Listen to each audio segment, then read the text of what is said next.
evening and welcome to episode 22A of It's All Geek to Me, the pop culture chat show where three friends with varying degrees of nerd knowledge get together to have a chat about all things geek once a week. My name is Rich Gittins, presenting the show from my new temporary set before I get to my studio. But joining me this week and every week is Mr. Chris Lumb. Hello. Lummy, how you doing, mate? I'm all right. How are you? You all right? Yeah. I'm all right. Why am I this side? I don't know. Do you want me to put you the other side? I don't know. I feel weird. Oh, hey! Look at that magic. How you doing, Lummy? You all good? We missed you last week. Oh, I missed you guys. Oh, well, I came on for a bit, didn't I? But yeah. Yeah, you did. But we still missed you, man. We missed doing the regular show with you. So that's why this is 22A, because we're just postponing all the things that we were going to talk about last week to this week, because it ended up being a bit of a Muppets extravaganza last week. It was good, though. I enjoyed it. Oh, you watched it? Bless you, Lummy. I know you watched it. Yeah, tuned in. Yeah, I know. I could see your little face in the corner of the screen. Should we bring him out? Should we bring out Webby? Should we bring out Webby? Let's bring out Mr. Nathan Webb. Oh, hey, Webford. How you doing? Hey up, dudes. Who's that? Wow. Who is it? Wow. Who's that beautiful curly-haired man in the check shirt? It's Chris Lumb. Spoiler alert. I haven't seen your face for so long, buddy. I know. You're better lit this week as well, Nathan. I mean, Summertime Savings has done wonders for the lighting for this show. Mate, it's sunny here, and I put the what's it called? The laptop up a bit higher up today because it does help. I'm tired of my double chin just stealing my limelight. It does help if you have your camera kind of positioned slightly above you, looking down. Makes like you that. Look more Perfect. Yeah, makes you look more handsome. Big T, hello, and welcome to the show. I wish I had time for a big tea. I didn't get time to boil the kettle. Big T. We're juice buddies this week, aren't we, Webby? Yeah, we are. Juice buddies. What colour juice you got? What colour juice is yours, Lummy? Mine's purple juice. I don't want to pour it all over thing, but you can't see. Ours is a bit pink, yeah. Yeah. Thought you might have some sort of special R2D2 juice in there. You can see that one. You can see it there. That's red. It's like Vimto. Is that Vimto? Oh, is it a bit of apple and blackcurrant? It's a bit like blackcurrant in a bit of lemonade. I'm glad to see us old timers still do the cordial. Nice. Representing with the cordials, man. I don't think when you're on a budget. I'm a fan of carbonating my cordial as well, Lummy. Well, you know, my doctor said I shouldn't just drink tea and coffee all day. I've got to get some other form of liquid inside me for my prostate. Evening, guys. Hey, Martin, how are you, love? You all right? Nice to see you guys. Hey. Really lovely to see you. Back for the regular show. So, yeah, buddies. It's been an interesting week. What's been going on with you chaps? Oh, you know. You're back gigging now, aren't you, Lummy? I am back gigging. We did our first gig back on Sunday, and it was one we didn't know about. It was a last minute one that we got asked to do. So did you get some laughs? Did you get some big laughs? Oh, got big laughs! Big laughs! What were your biggest laugh? What were your biggest laugh? What were your best joke? Oh, I did a rather untasteful joke about the Queen. I bet they love that shit. I'll put the video. It were in Hull, so yeah, they loved it. Yeah. And it was her part in the conspiracy. Do you know? I see that. Okay, I know which one you mean. The biggie. I went to Hull to see Ramesh Ranganathan live, and he came out on stage and just basically announced to the audience, because I'm in Hull, I'm not really going to bother trying today because you don't fucking deserve it. Wow. Yeah, and he looked out at the audience. He was like, "What the fuck? Where's all the brown people at?" My audience was so white. He was so embarrassed for himself. I've only ever been to Hull once in my life, or Hull. I've only ever been to Hull once in my life, and that was with you, Lummy. We were going on a trip to Amsterdam together when we were like 19, and I've never been in Hull first. It's where the boat left from, and I've never been more drunk in my entire life than that day. That was good. You crazy kids. Got steaming. It was. Did you only do the Vinyl Frontier show? You never did the bus stop show. I did the bus stop show in. I did it in Sheffield for their New Year's show. Right, I'm going to say because it used to be in Hull for ages. That I'm surprised you didn't do it there. So the Vinyl Frontier and the Bus Stop were 2 shows that were run by the Town and Country Club in Leeds, a bit like Brutus Gold's Love Train, and me and Lummy used to play characters and do some MCing for them. Back in the day when we just left college, I mean, I feel like more than half of our lifetime ago. More than half our lifetime ago. I feel like I'm representing the audience who don't have a fucking clue what you're talking about right now. So to be honest, for a moment, I didn't have a clue what Lummy was talking about. I was like, what? You mentioned it the other day to me, the Vinyl Frontier. That's the only reason why I remembered you did the show. I forgot all about you doing it. I honestly, it was so long ago. It was a long time ago. Played all quite a few times, all Comedy Festival and all and Comedy Lounge where we were the other day. So that's And how is it? How are the audiences finding being back in a live venue? How is it? Are they kind of laughing more, and are they more receptive now than before because they're just so grateful to be out of the house? It felt the same, to be honest, exactly the same. Okay. Really. Did you have to lay the smack down on anybody not wearing a mask and all that shit? No. Get your mask on. I don't want you germs, dickhead. You don't need one when you sat down. It's only when you right. Is it? Really? Okay. How can this possibly fail? Okay. I've had this persistent cough ever since. Yeah. As somebody whose livelihood depends on the reopening on June the 21st, I've never felt more confident. And now they've actually called it Freedom Day. How could it possibly go wrong? I know. You idiot. Independence. I mean, speaking of that, Rich, how do you feel about that? Do you think the theatres are going to open, or everything's going to come back? I don't. I think it will. No, I think it will, but not when I need it to. Which is basically, I've got a load of work potentially lined up for the beginning of July, and it isn't going to happen if we can't reopen on the 21st. It's just that thing, theatres, unlike a lot of other industries, they need a month's notice because theatre is it's like an oil tanker.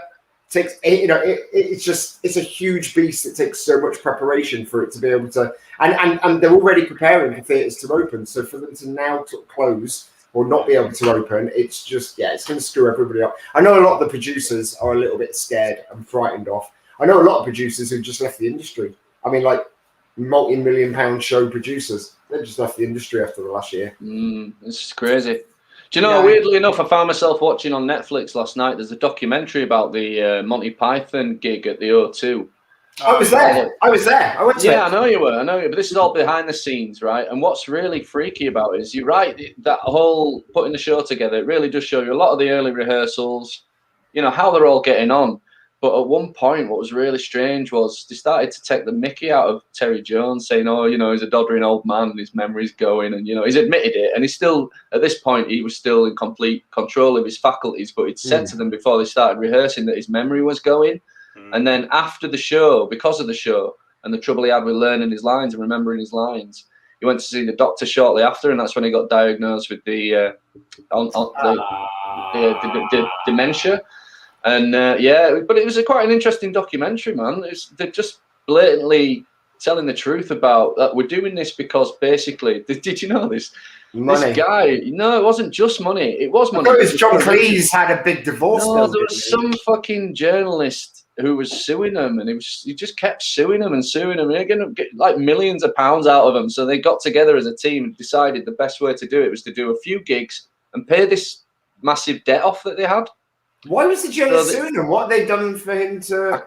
God, do you know what? I can't remember. Who the fuck sues Monty Python? I mean, what kind of cold-hearted asshole? It's not that I can't remember. They didn't go into detail about it for litigious reasons, I reckon. But yeah, they were just saying, that's why we did it. We were in the hole as a unit. And they made jokes about John Cleese, but they were like 3 years too late, because before they did these gigs, John Cleese did a desperation tour. I can't remember what he called it. It was something like... Alimony. Yeah, that's where he was. So he said himself, I never wanted to do it. It was just me on stage talking for a bit about my life and this, and but it paid the ex-wives off. Yeah, so it's a strange world. Big T Mars.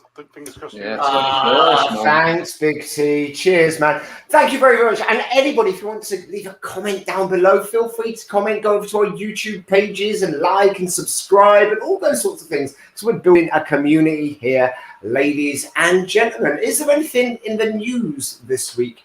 chaps. It's been a bit of a quiet sort of desperation week for news, hasn't it? It's kind of the news that wasn't. There's a lot of stories that aren't stories, aren't there? Yeah. There's just smatterings of things coming through. It's quite hard to report on. So, for instance, I've just read one about half an hour ago about the fact that Emily Blunt is one of the last actresses that Marvel want to play Sue Storm in the Fantastic Four. And she's just saying, no, it's not a story. No. But it's got a page of story about it. Do you know what I mean? It's really hard to... Have you watched they released the trailer for the Jungle Cruise? Did you see that? Yeah, I've seen that. Trailer? It looks like Jumanji. Yeah. It looks like in that same sort of spirit. It could be all right, that, actually. Oh, we've got Big Timor helping us out here. Movie news, Henry Cavill is going to be... Highlander. Yeah, I read that. Because then I confessed to Gittins that I've never seen Highlander. I'm staggered. I was really surprised that you've never seen Highlander. That's amazing. Never seen it. Great film. First one, at least. Yeah, exactly. The first one's brilliant. There can be only one Highlander. Yeah. We have got other news. We've got a little photo from the set of Indy 5, which, if you're in the mood, from the 4th of June until about the 13th, Louis, they're filming it up at Barnstable Castle up in Durham. So if you want to get in car and go see if you could spot Harrison Ford and give him some shit, throw stuff in him. That was on social media. It's like yeah. Hang on, so this is Indy 5. Okay. Barnstable. Yeah, I was going to say, Barnstable's down in Devon. What did I say? Barnstable. It's Bamborough. It's up north. Bamborough. Ignore me. So go to Barnstable. You'll be going in the wrong direction. Find out some indie news that there is. It's a bit to do with the space race, right? Indiana Jones 5, and I know we're going to be talking about kind of retrospectively the first 4 films, but I guess probably good to get this over and done with now. So if they're filming in an old castle, then that does give me a little bit of hope, because I was a bit like, no, don't get any hope, because this is for the prologue of the film. If they're going by an old script, there was a prologue set in Scotland with a ghost that Indiana Jones took on at a Scottish castle, and they're filming in Edinburgh as well, I think. So I reckon they've took that prologue and they're going to do it. So the rest of it will be about the space race still. It's going to be, because it fits in with... Oh, God. I keep thinking... I don't want it to go to space. I told you this the other day. It's not going to go to space. What's going to happen? It's going to be about the hidden Nazi gold, right? And it's going to be about a Nazi scientist, because that's what happened after the war. All the most of the top Nazi scientists obviously went over to the USA and started building rockets. Yeah. So that's going to link it to some hidden Nazi treasure. Because the point of Indiana Jones is Matt Mikkelsen's playing the Nazi scientist, isn't he? Yeah. So they're not going to send him into space. If they do, I won't watch it myself. I'll watch it, but what I'm going to do is, as soon as the movie's finished, I'm going to go online and book a ticket to Hollywood. I'm going to fly there. I'm going to punch Harrison Ford in his balls for not trying anymore. It's not his fault. It is. He's got enough clout to fucking make some of these decisions. Most of these guys do. If you're fighting for a guy to come back and play a role that he's not played for like 20 years or something, he's got some say in it. It's not my fault. I just got the scripts handed to me, okay? It's all right, Harrison. You don't need to make excuses. It's fine. Nobody's going to blame you. We think you're awesome. But if I'm going to blame him. Do you know what? I thought if it's still against the Nazis, that's cool. I thought he was going to be against the Russians in this one, with it being about space. There was a big theory, wasn't there, that a load of Nazis, including Hitler, went to Brazil after the war. They all escaped and they had decoy, Hitler getting killed in the bunker. So they might even deal with all that. Now the thing is, the last film, the 4th one, they were killing Russians. Now that's not as big a joy than Nazis to me. No, I agree. For the lore of Indiana Jones as well. Yeah. No, the best ones are the ones where he's blowing shit up out of Nazis, because everybody goes, yay! Yeah, bloody Nazis. But what I'm confounded a little bit about is, if this movie's set in 1969, surely there can only be one Nazi in it, and it's the Matt Mikkelsen one. Because how the fuck are they going to shoehorn an entire undead army of Nazis? Say that. Last week, Nathan and I killed Zombie Hitler. Yeah, we did. We fucked him up. We played Zombie Army 4, and we were in hell, and we got to fight Zombie Hitler, who reproduced into gazillions of Zombie Hitlers, and it was great. Oh, and it will be Disney's fault if it's pants. Absolutely. Of course it will. That goes without saying. Of course it will. But the trouble is with Disney is they've got all this awesome property, but it's clear that they've only got it because they know they can guarantee bums on seats in a cinema. It doesn't matter what the end result's like. They've done it time and time again. The only thing the only thing I feel they've really managed to avoid doing it to is Pixar, because Pixar have so much creative control over what they do, and they don't do things like Disney. You know what I mean? They deliberately write outside the story, and they try to keep it interesting. So, speaking of which, have you guys heard that there's a Monsters Inc. TV show coming in a couple of weeks? Yes, I have heard this, but I haven't acted as much as I've heard. All the cast from Monsters Inc. I can't remember what it's called. It's called Monsters at Work or something like that. It's set after Monsters Inc. And Mike and Sully end up being the heads of the company or something. But it's a TV series. I thought that sounded pretty awesome. There you go, news. Hey! Well, actually, we do have some news, because for the last year we've been hearing that the garden was just the beginning, and this last week it was the release of Peter Rabbit 2, and one of your 3 geeks went to the cinema with our young reviewer Robin, and a man on the street. That's what we should give him, some sort of man on the street. Yeah. Let's go over to a man on the street, Robin. Our roving reviewer Robin. Yeah, roving reviewer Robin. The alliteration in that is wonderful. Our roving reviewer Robin went to the cinema for the very, very first time. Now, before we get into his reviews, Webby, how excited were you? Who was more excited, you or Robin? I was really excited, to be honest, because I know you were, because I spoke to you. It kind of felt like the first proper time out of lockdown, with a bit of Robin and Daddy time, just the boys hanging out. I got him all excited. I splurged. I thought, I'm not going to do this half-assed. I could take him to View for a £5. Some multiplex, but I didn't. We went to Everyman Cinema. Now, nice. I love Everyman Cinema. It's comfy. It's a bit too expensive, so it's quiet. It's worth it just for that, man. And you got to sit on a sofa, and they bring you a cappuccino into the cinema. Unbelievable. So we got there and we sat down, and Robin was a bit. Actually, I have to say, 45 minutes of adverts, trailers, adverts, everything is too fucking much for a 3-year-old. It's too much for me as an adult. And he even commented on it a few times, and I think the people in charge need to know that shit. A 3-year-old observed that. He said, this is taking for ages. He said. And he said it several times, and he was right, it was. And you know what? Despite him pimping those adverts and throwing them right in our faces, he's still not interested in buying an Audi. Go figure. What the fuck would a 3-year-old want an Audi for? So that would be a bit annoying, even to the point where when you're supposed to get excited because the trailers come on, it just felt like more adverts. Do you know what I mean? That used to be one of my favourite bits. Hey, Surf Dude. Surf Dude, how you doing? Nice to see you back. Yes, Surf Dude, welcome back.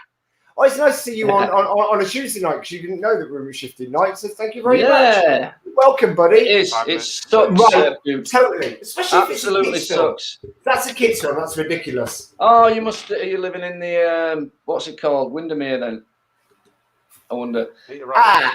No, mine and my partner's first holiday was to Windermere, and we went to the Beatrix Potter Museum and stuff. It was pretty But cool. it's funny, Martin should say that there's a dedicated Peter Rabbit shop, because near me in Stoke Newington, there is a dedicated Sylvania Families shop.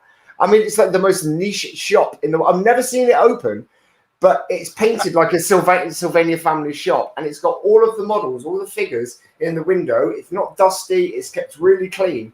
So I just don't know whether it's like some really private collectors. Oh, there you go.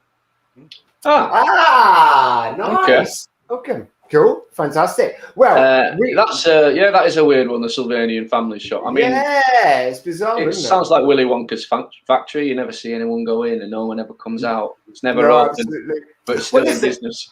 Let's see how excited. I've got a little video here that Webby sent in. Let's have a little see how excited Robin was on his way to the cinema. Please. Say hi. Hi, Robin. Hi. Where are we going now? To a cinema. What are we going to go see at the cinema? It's a movie. What kind of movie? Peter Rabbit 2. Yeah, Peter Rabbit 2. Are you excited? Yeah. Oh, we're on the double decker now, aren't we? Yeah. Going into Leeds. He's very excited. Yeah. Say bye-bye. Bye. How cute is that? Now, whose voice sounded more excited, Webby's or Robin's? Do you think, Lummy? Webby's, definitely. I mean, Because there is an element that you're trying to infuse Robin as well. Well, of course, of course, yeah, there's that. But also, there's the element that Robin's just fucking cooler than me, and that's just the way it is. It's fine. I can deal with that. He is a cool kid. Yeah, push him out of way to get to front of the queue. So this is Robin just before going into the cinema. Hey, Robin, where are we now? London. No, we're not at London. Where are we really? I don't know. In the Trinity Centre. In the Trinity Centre. What are we doing here? Well, look over here, look. What's this? A cinema. A cinema, look. Are we going in the cinema? Yeah. We've got our tickets. We're ready to go in and see what it's all about. Say bye-bye. Bye. Bye. Bye-bye. Bye-bye. Bye. Bye. Oh, you had to get the last goodbye in there, Webby. It's like bye. Say goodbye, Robin. Bye. But I think we could all admit really cute. That was really cute. We can leave that there. Bye. I think we can all admit he's a little bit more excited actually standing outside it. Yeah, I'm not sure. I love the fact that he thought he was so excited. He thought he was in London. I mean, and he's like, I don't know where we are. What are you asking me for? Like, all right. So, can you, before we show Robin's actual review of the film, can you tell us what you thought about Peter Rabbit 2, Webby? Because actually, you're the only one who saw Peter Rabbit 1. This is the first time I've ever been to the cinema with a kid in tow. So a lot of it is picking up his fucking Maltesers that he's dropping, rolling about, getting him to sit still, getting him and to that shit isn't cheap either, is it? No, well, it is when you pop to Wilco's first to get yourself some.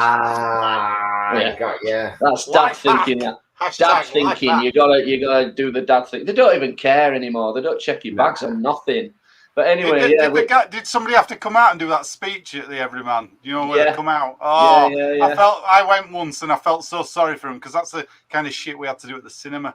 Whoa! What's the speech they have to give at the Everyman? I've never seen them do that. So embarrassing. Hey, you want to know? You pay the money. You go yourself and see it. I've been to that Everyman 4 times. Nobody's ever given me a speech. Some poor staff member has to come out and go. Just like to say, I'm here for your disposal this evening. If you need help, let me know. I don't think that's what they said, Lummy. Something like that. That made me feel like I needed a wash. Yeah, exactly. That's why I wanted you to feel how cringy it is. Yeah, it was more like try not to cough in each other's mouths. Keep your mask on because you've got to wear your mask if you're not eating and drinking while you're in the cinema. So I didn't. I was tempted to do a little video in there, but I didn't want to get kicked out. I didn't want them to think we were pirating the movie. Yeah, so we went until afterwards. Now I'll let the video play and I'll explain it afterwards. You'll be able to see something's a bit different than the first two videos. But I want to hear you. What did you think? What did I think of the movie? Yeah, because you're the only one of us who's actually seen Peter Rabbit 1. It sounds like I'm going to be the only one that's actually seen either of them now. I don't think either of you are going to be rushing to see them. But it could have been a lot worse. There was a really clever joke in it, actually. So the second film is basically the lady who's playing the Beatrix Potter character wrote the book after the first movie ended of Peter Rabbit, but it started from fresh. So it's her story of Peter Rabbit.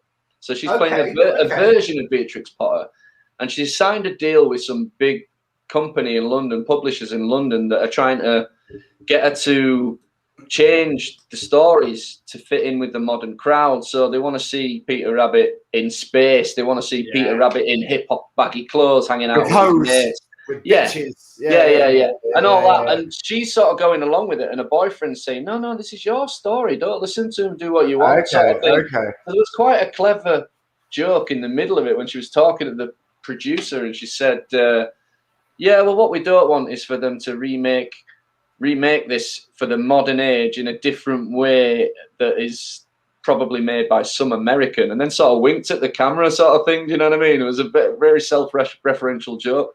Man, it was what it was. The first one was better. Okay. The first one was actually watchable from James Corden in it. Yeah, James Corden's in it. Yeah, he's still in it. We've had a James Corden. And quite cleverly, again, quite self-referential. There's obviously a trend for it. I know Paddington does it a lot, and all these new, versions. But in the movie, he made several references to his own annoying voice. It was like a joke in the movie. Like, what? My voice isn't annoying, is it? You know what I mean? And it was. So yeah, it was all right. It was all right. Okay, well, let's I was see slightly distracted. Let's see what our roving reviewer Robin thought about Peter Rabbit 2. Well, we did it. First trip to the cinema to see Peter Rabbit 2. What did you think of the movie, Robin? I think somebody's a little bit grumpy and tired. You come out of the cinema and you're all sleepy, aren't you? Yeah, nobody expects that. Did you like it, though? Yeah, How many stars out of 10 would you give that movie? 100 out of 10? Wow, a little bit cranky pants, but we did it. Peter Rabbit crew, we did it. Say bye-bye. Oh, we're not getting a bye-bye. Too grumpy. Bye-bye. Bye-bye. Bye. I love the fact that you've turned into Animal from the Muppets. You're like, oh, bye-bye. I had to do something. We're like getting out of the quality stone. journalism. Oh, mate. Oh, no. Louis, I want to know what the wall behind Robin thought of the... I was expecting the wall to give a review as well, just because it just focused on the wall for a little while. I can't help but think when I'm looking at that, how filthy that wall looked. It was pretty filthy. Yeah, things are filthy, man. Things are filthy. So yeah, that's what happens when you take a kid. You get them all hopped up on Maltesers and Coca-Cola, and then they crash afterwards. Wow.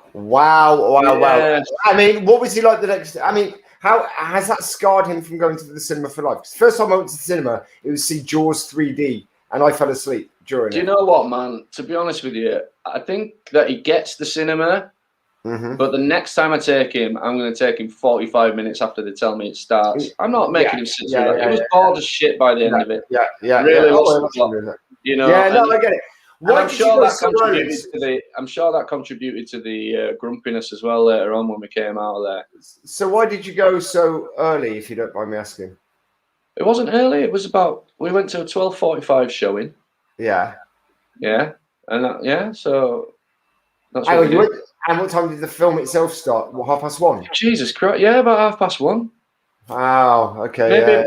Maybe I'm a little bit. Maybe it's about half an hour of adverts, but it sure felt longer, especially to a 3-year-old.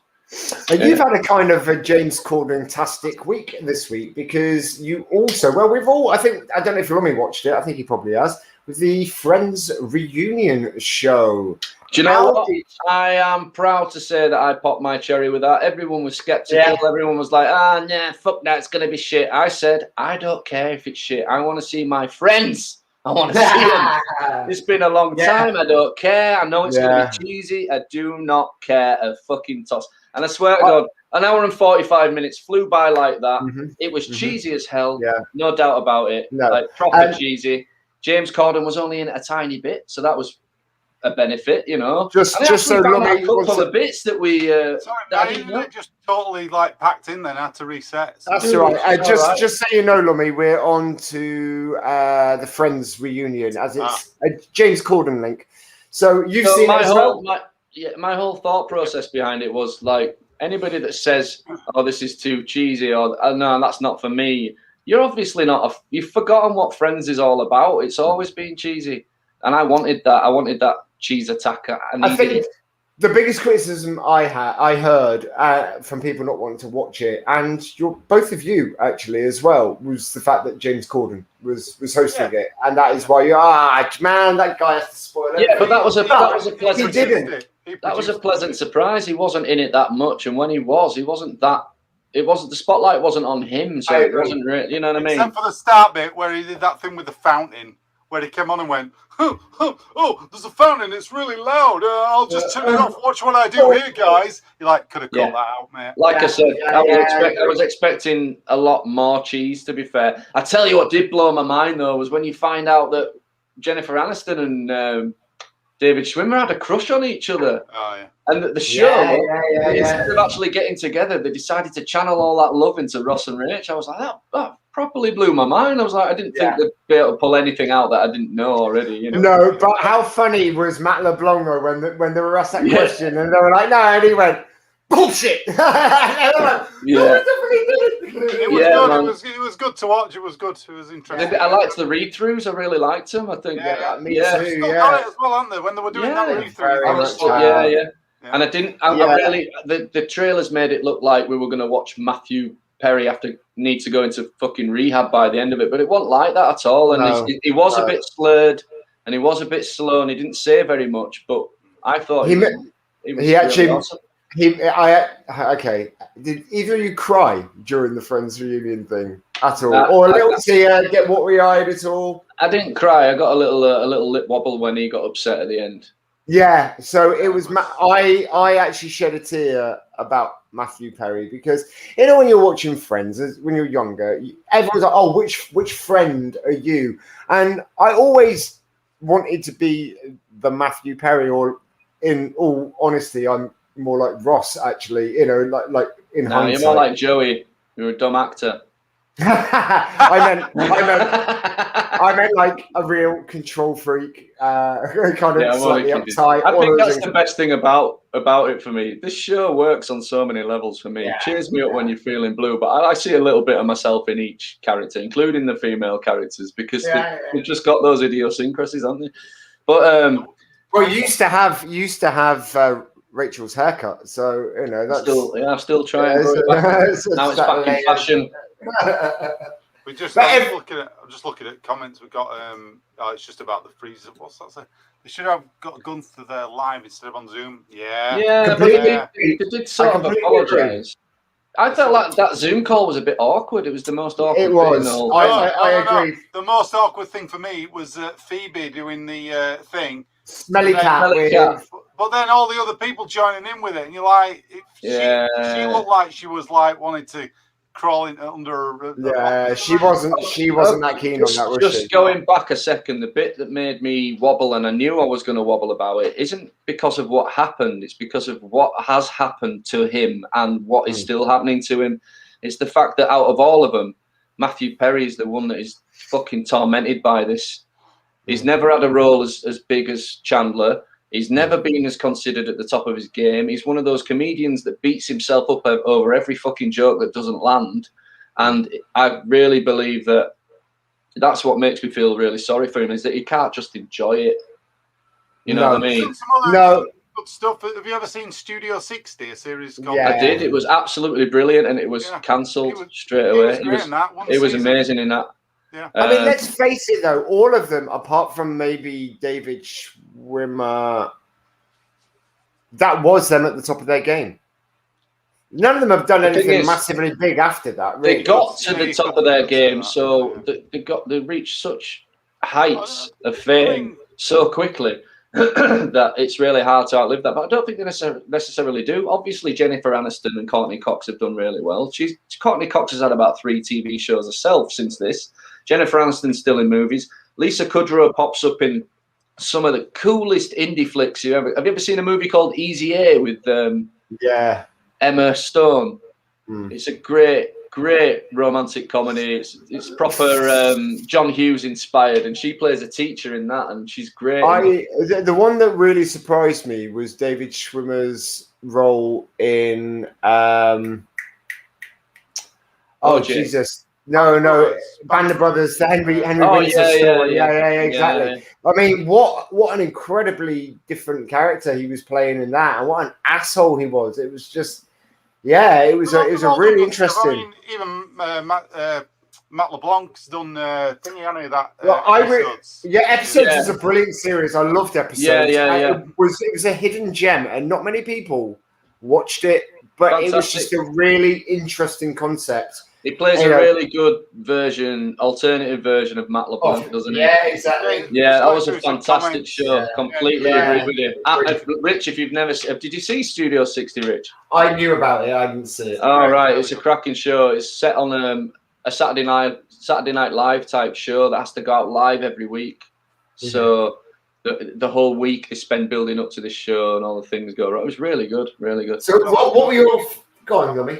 I'm just saying, Martin today, Matt Barrett. Now, to me, that sounds like the PR version of what actually happened. Do you know what I mean? Oh, he's lost a bit of his luster because of the drugs and the drink over the years. He's not 100%, and he's got a slur in his speech, so we'll excuse it with a bit of dental surgery. Maybe he did have dental surgery. It doesn't matter, because the point is, the fucking headlines said it was much worse than it actually was for me. Yeah, I was expecting to watch a man crumble in public, and it just wasn't like that. We've got guys, it was so sweet. The guy at the top left has the yeah, best. You do, man. You need a poster. Thanks, Luke. Literally, I've lived here for 3 weeks, and my girlfriend would love you because she's been going, we need some art here, and I'm saying we need a washing up bowl first, love. So it's about priorities, but yeah, we definitely do need some art. You haven't even got a bed yet. It's sexist. What the rest of that sentence was? We need a washing up bowl for you first, love. That's what it was. Oh, yeah, that's true, yeah. Do you know why I was late? Because I was tidying the flat and making dinner. So because she's the breadwinner in this relationship. Hey, we appreciate it. We appreciate it. Welcome to the show. Some more news. Yeah, lovely to have a newbie watching. Hope you like it. I've got one last nugget of news that just popped in my head just before we started. In a couple of weeks, they are releasing, it's a weird one, Kevin Smith's version of the Masters of the Universe reboot, right? It's an animation, 10 episodes. But the cast for this, hang on, guys. I'm going to test your comedy skills here, guys. So you've got Diedrich Bader. Do you remember him? He's a voice actor. Kevin Conroy, who's Batman. Liam Cunningham from Game of Thrones, who's Man-at-Arms. You've got Sarah Michelle Gellar playing Teela, Mark Hamill playing Skeletor, Lena Headey playing Evelyn, Phil Lamar, who's in just about every awesome cartoon you can imagine, including Simpsons, Futurama. Phil Lamar is playing Hero. Justin Long, who's again Kevin Smith alumni. He's been in a few of his films. Jason Mewes playing Stinkor. It goes on. It's just unbelievable. Kevin Michael Richardson as Beastman. Henry Rollins as Triclops. Stephen Root. Where's he gone? There you go. Stephen Root as Cringer. Alicia Silverstone's in it. Harley Quinn Smith. It's just crazy. The cast list. Tony Todd, who played Candyman, is in it as well. What a crazy... It's coming out in a few weeks. Hang on a sec. I'll see if we've got any dates. 23rd of July, the first episode, Power of Grayskull, comes out. And the animation looks pretty snazzy as well. They've gone to some awesome anime legends to get it animated. And also, the guy who's doing the theme music is the Walking Dead guy, Bear McCreary, is it? Bear McCreary, yeah. He's done all the incidental music, because a couple of weeks ago, Kevin Smith put a video out saying, the guy sent me a little snippet of the music that's going to play when he goes, I have the power! And he played this little tune behind it, and he was just geeking out. So are they not allowed to use the original He-Man music on it, or? I don't know. Maybe they just want their own music. Oh no! But that's a really iconic moment. The Eye of the Power, the music in the background. Yeah, we'll see, man. I mean, if everything else is new, maybe this is all new. If anybody's interested, I think the trailers and there's pictures on IMDb. There'll be stuff on YouTube about it if you want to do a little bit of research. When you were kids, go on. As long as it's better than She-Ra and Thundercats, I'm happy. But when you were kids, what words did you sing the He-Man theme tune to? Can you remember? Ours was all ironic because he was so strong, and ours was, I have the power to pick up a flower. It takes me an hour or two. Yeah. Same with you, He-Man. Yeah. I am He-Man. I got the power to pick up a flower. Yeah, exactly. Yeah, that's what we had as well. No, I am He-Man. Just, I have the power to pick up a flower. It takes me an hour or more, or something like that. Perfect. And we also had Thundercats as well. And that was my dad. I remember him doing it, and it used to make us crack up. You know, when you're a kid and all you need is a good fart joke or a bad fart joke to make you giggle for hours. He would come in when we were watching Thundercats, and he would go, "Thunder, thunder, thunder, thunder, pants!" And we'd laugh for like 45 minutes and miss the entire show because we were too busy laughing at my dad's hilarity. Last week, or a couple of weeks ago, I asked you guys to come up with your best and worst Stephen King film adaptations. Let's go with Webby first this week. Webby, what's your best Stephen King? My best one is a bit controversial. A little background for you. When I was a kid, when I was about 13, I found Stephen King and I read everything I could read by him. And ever since then, I've read approximately one Stephen King book a year, including the Dark Tower series, which is one that most people haven't read, and some of them a couple of times. This one is a weird one because it's one of the ones that Stephen King hated. He hated the adaptation of this one. It's The Shining. It's one of my favorite movies of all time. Definitely my favorite horror movie. I just feel lucky to love this movie. If you can't get past the bad music or the weird sounding music, for me, everything about this movie works. Yeah. Even to the point where the choices that Stanley Kubrick made to make this look better on screen and take it away from the book are fucking great choices. The great choices for me. Genuinely terrifying. My first introduction to this movie was we had a copy of Mary Poppins that my brother had taken. My brother used to tape everything off the telly at Christmas time, and a copy of Mary Poppins. But you got to the end of Mary Poppins, and the last like half an hour of The Shining were on there. The scary bit. So I was like, wow. I don't know, 6 or 7. I used to link, in my brain, I'd link Mary Poppins to The Shining for the longest time. But yeah, it was all the bit running through the maze where he dies. I was like, what is this fucking crazy film? So I never saw the first half for quite some time until I was old enough, really, to put the two pieces together. Oh, there's another entire bit to this movie, But yeah, so I absolutely love this movie. What? Have you seen End of Mary Poppins as well? The End of Mary Poppins was on there, but as the credits roll and she flies back up into the sky, all of a sudden that little line had come across the screen and the end of The Shining was on there. And I thought they over the end of. I thought the light at the end of the spliced it together, so it went. That would be some mega what's it called? M. Shyamalan twist. If Mary Poppins ended with The Shining ending. He's got. I watched the trailer for his new one actually. Have you seen that? What did you think? I just thought, meh. I don't know. I've been burned so many times with him. I'm just like, do something good. Do you know what? I haven't been burned with him that much. He's made some duff ones and he's made some good ones. I never take it personally. I mean, to be honest, the trailer was too long and it showed you pretty much every. It did show you a hell of a lot. I like the concept of it that they go. It's a very Stephen King concept. They go to a beach and then they start aging. I'm suspecting that's not the full story, obviously, and there's a hell of a lot more to it, and that's like. But there's a really weird bit in the trailer where the French lady goes, "There's something wrong with this bitch." Is she trying to say beach? Twist. Yeah, that's the twist. So what is it about The Shining that makes it your favourite? The Shining, the casting, the kid in it can actually fucking act. He's amazing. I like that it's so different. The Shining, for me, is one of Stephen King's weakest books because at the end, spoiler alert, instead of it being anything interesting, it's the possessed boiler of the hotel that's possessed by Satan or some Indian ritual burial ground. And it's just a wet fart. There's a chapter in the book where Jack Torrance goes out into the garden and there's all these beautifully manicured hedges and they're done like animals and stuff. There's a bit where he goes outside and they all fucking come to life and start chasing him. That's in the book. Hedges chasing him, scratching him with a little privity thorns. Yeah, so it's not a great book. So Stephen King, sorry mate, you're wrong on this one. He surpassed you. He took your idea and he made it better. So suck it. But yeah, that's it for me. The Shining all the way. Have you seen the sequel then with Ewan McGregor in? I've seen the sequel and I read the book, and neither were very good. The best bit of the film was when it took you back to the Overlook Hotel and it showed you what it looks like now and stuff. One for me, it could have been. I appreciated the effort that they tried to do a sequel to something like that, but yeah. Okay, so what was your worst Stephen King?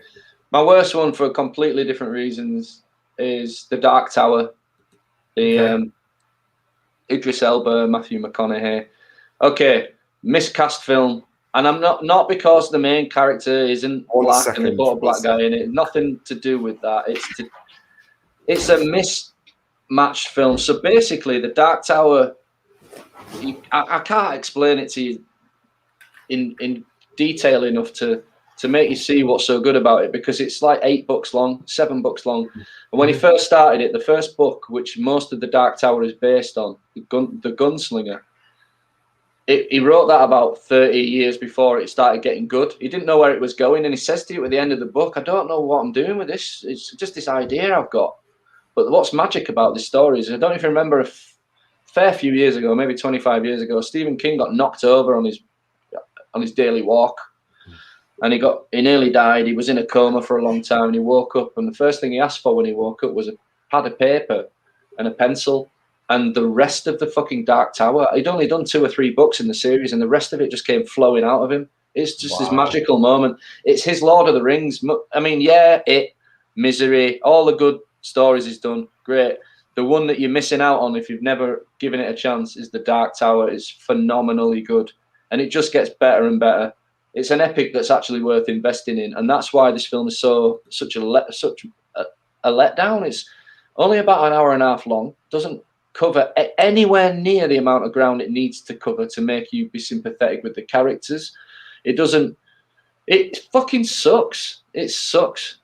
It's a terrible, terrible, terrible film.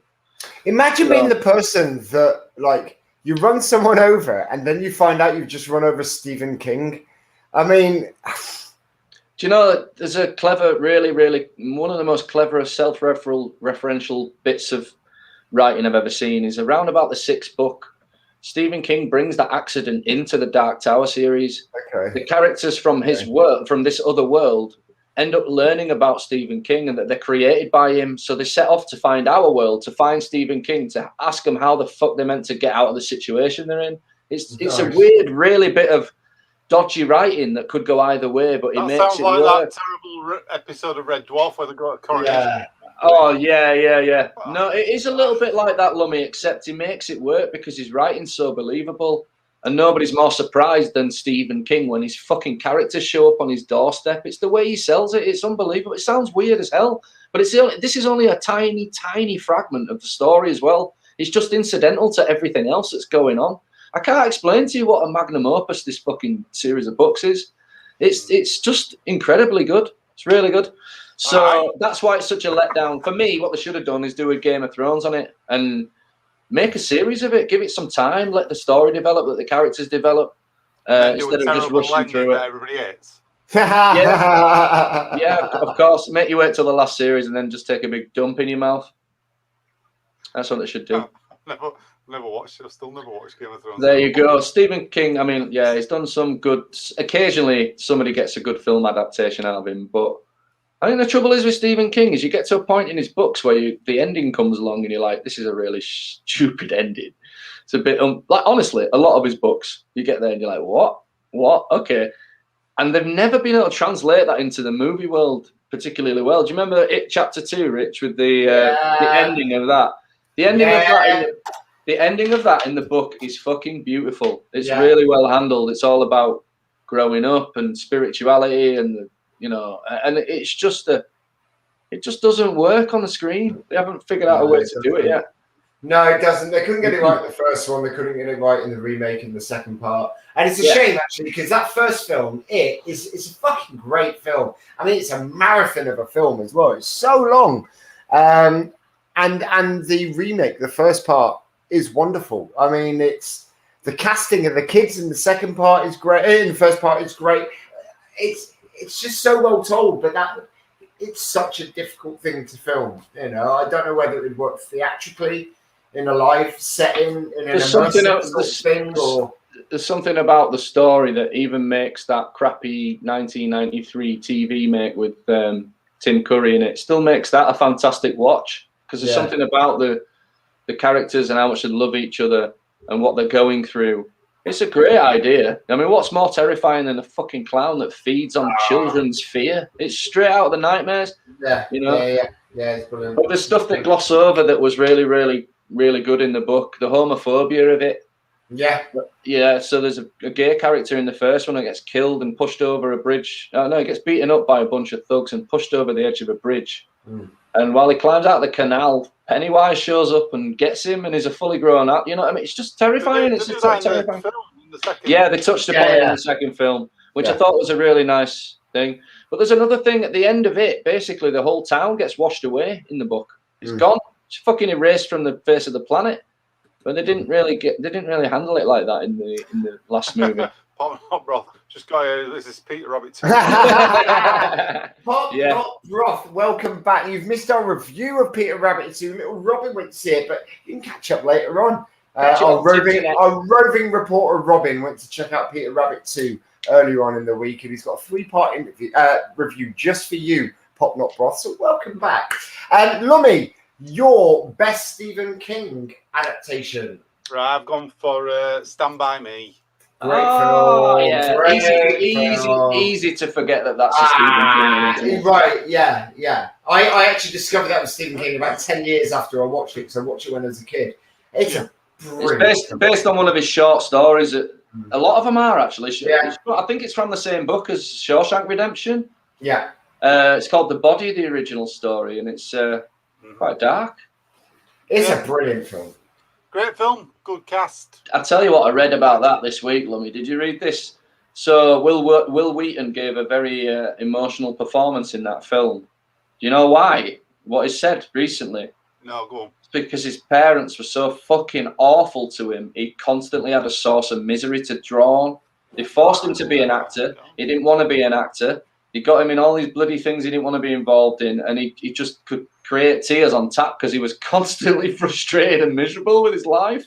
Wow, that sounds awful. Yeah, man. That's like a horrible existence to have. Why have you picked this as your favourite, Lummy? Just I remember watching it as a kid, and liking it, and I just thought. What's your favourite bit of it? I don't know. I don't know. You like the pie eating contest? That's mine. Yeah, that is mine. The pie eating contest. I love the fact that this kid is a young Stephen King who can't help but write stories, and his mates are genuinely interested in listening to his latest story. It's so sweet. What a cast as well. The whole interaction between the old cast, though, that is good. It does feel like the genuine, a gang of kids out there like you used to when you were younger. It has that feeling about it that you can kind of relate to them all, I guess. And, I mean, it's got what's it got? Corey Feldman, River Phoenix, and what's Chris O'Connell? Is it Chris O'Connell? Who plays the little? Who plays? No, it's not Chris O'Connell. Hang on, who plays hang on, should know this. It's God, what's he called? Oh, we're so good. Will Wheaton, River Phoenix, Will Wheaton, Corey Feldman, Jerry O'Connell. Jerry O'Connell, and of course Kiefer Sutherland, Richard Dreyfuss, John Cusack. I mean, it is a who's who of. It's insane, isn't it? Actually, it's amazing. A who's who of really good actors, Lummy. What did you think I was going to say? Of decent kid 80s actors that are all miserable inside. Yeah. Well, no, it's a good thing. You got the thing with the train, haven't you, where they're running away from it and they jump out of the way and all that. Yeah. And you've also got that sick balls bit as well with the fucking junkyard dog that they're all terrified of, and when they get there, it's just it's an old ass dog that can't do no. That thing, they do really capture the spirit of make believe for kids that age, where you hear a rumor and then that rumor becomes something much bigger in your mind. It was absolutely brilliant. It reminded me of a lot of adventures that I went on as a kid that were nowhere near. Oh, I know who else is in it. Richard Dreyfuss is in it as well, isn't he? We said that. Yeah. Sorry, I didn't hear that. Yeah, playing the narrator. No, it's a wonderful film. If they were to do a remake of it, who would you cast? Us three. God. If they're going to do a recall of Stand By Me, who would you pick to be in it? Well, you'd have to have the people who were Stranger Things kids would probably be in it, wouldn't they? Yeah, well, they're in everything else. They're in everything you remake because nobody else could think of any other kids. Yeah. Well, some of the kids, they're thinking of kids from It Part 1. They were really good. Yeah, some of them were, but some of them were in Stranger Things. But not all of them. Not all of them. Right, get the kids from the It film then, but leave out the Stranger Kids kids. Yeah, it's getting too. He can't do it. He can't do it. Too cocky. But yeah, you're good shout, mate. Stand By Me is a great film. I've always liked it as well, and you know, even from a kid, I liked it. And I don't know, really, it's not really a kid's film in a way, is it? It's no. You know, but it's not. But it's not a horror either. No.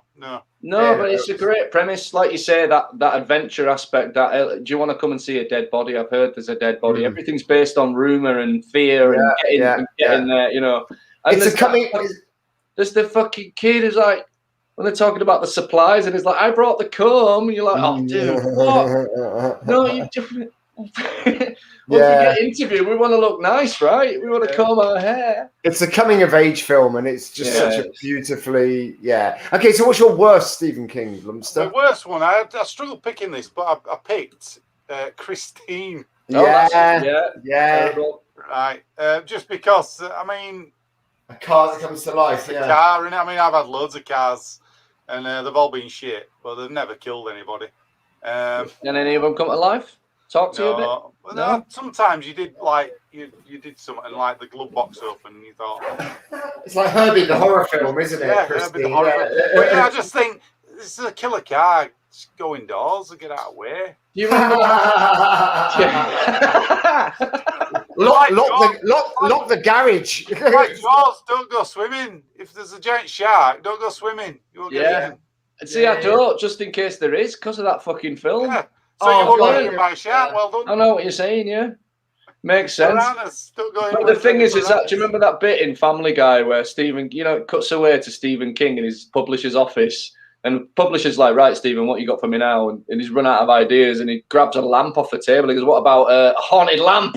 Ooh, But that's kind of what he did. There's a story he wrote in one of his short books. I think it's called Nightmares and Dreamscapes, and it's called The Mangler. They made it into a film. It's literally about a fucking huge mangler in an ironing laundry place that eats people.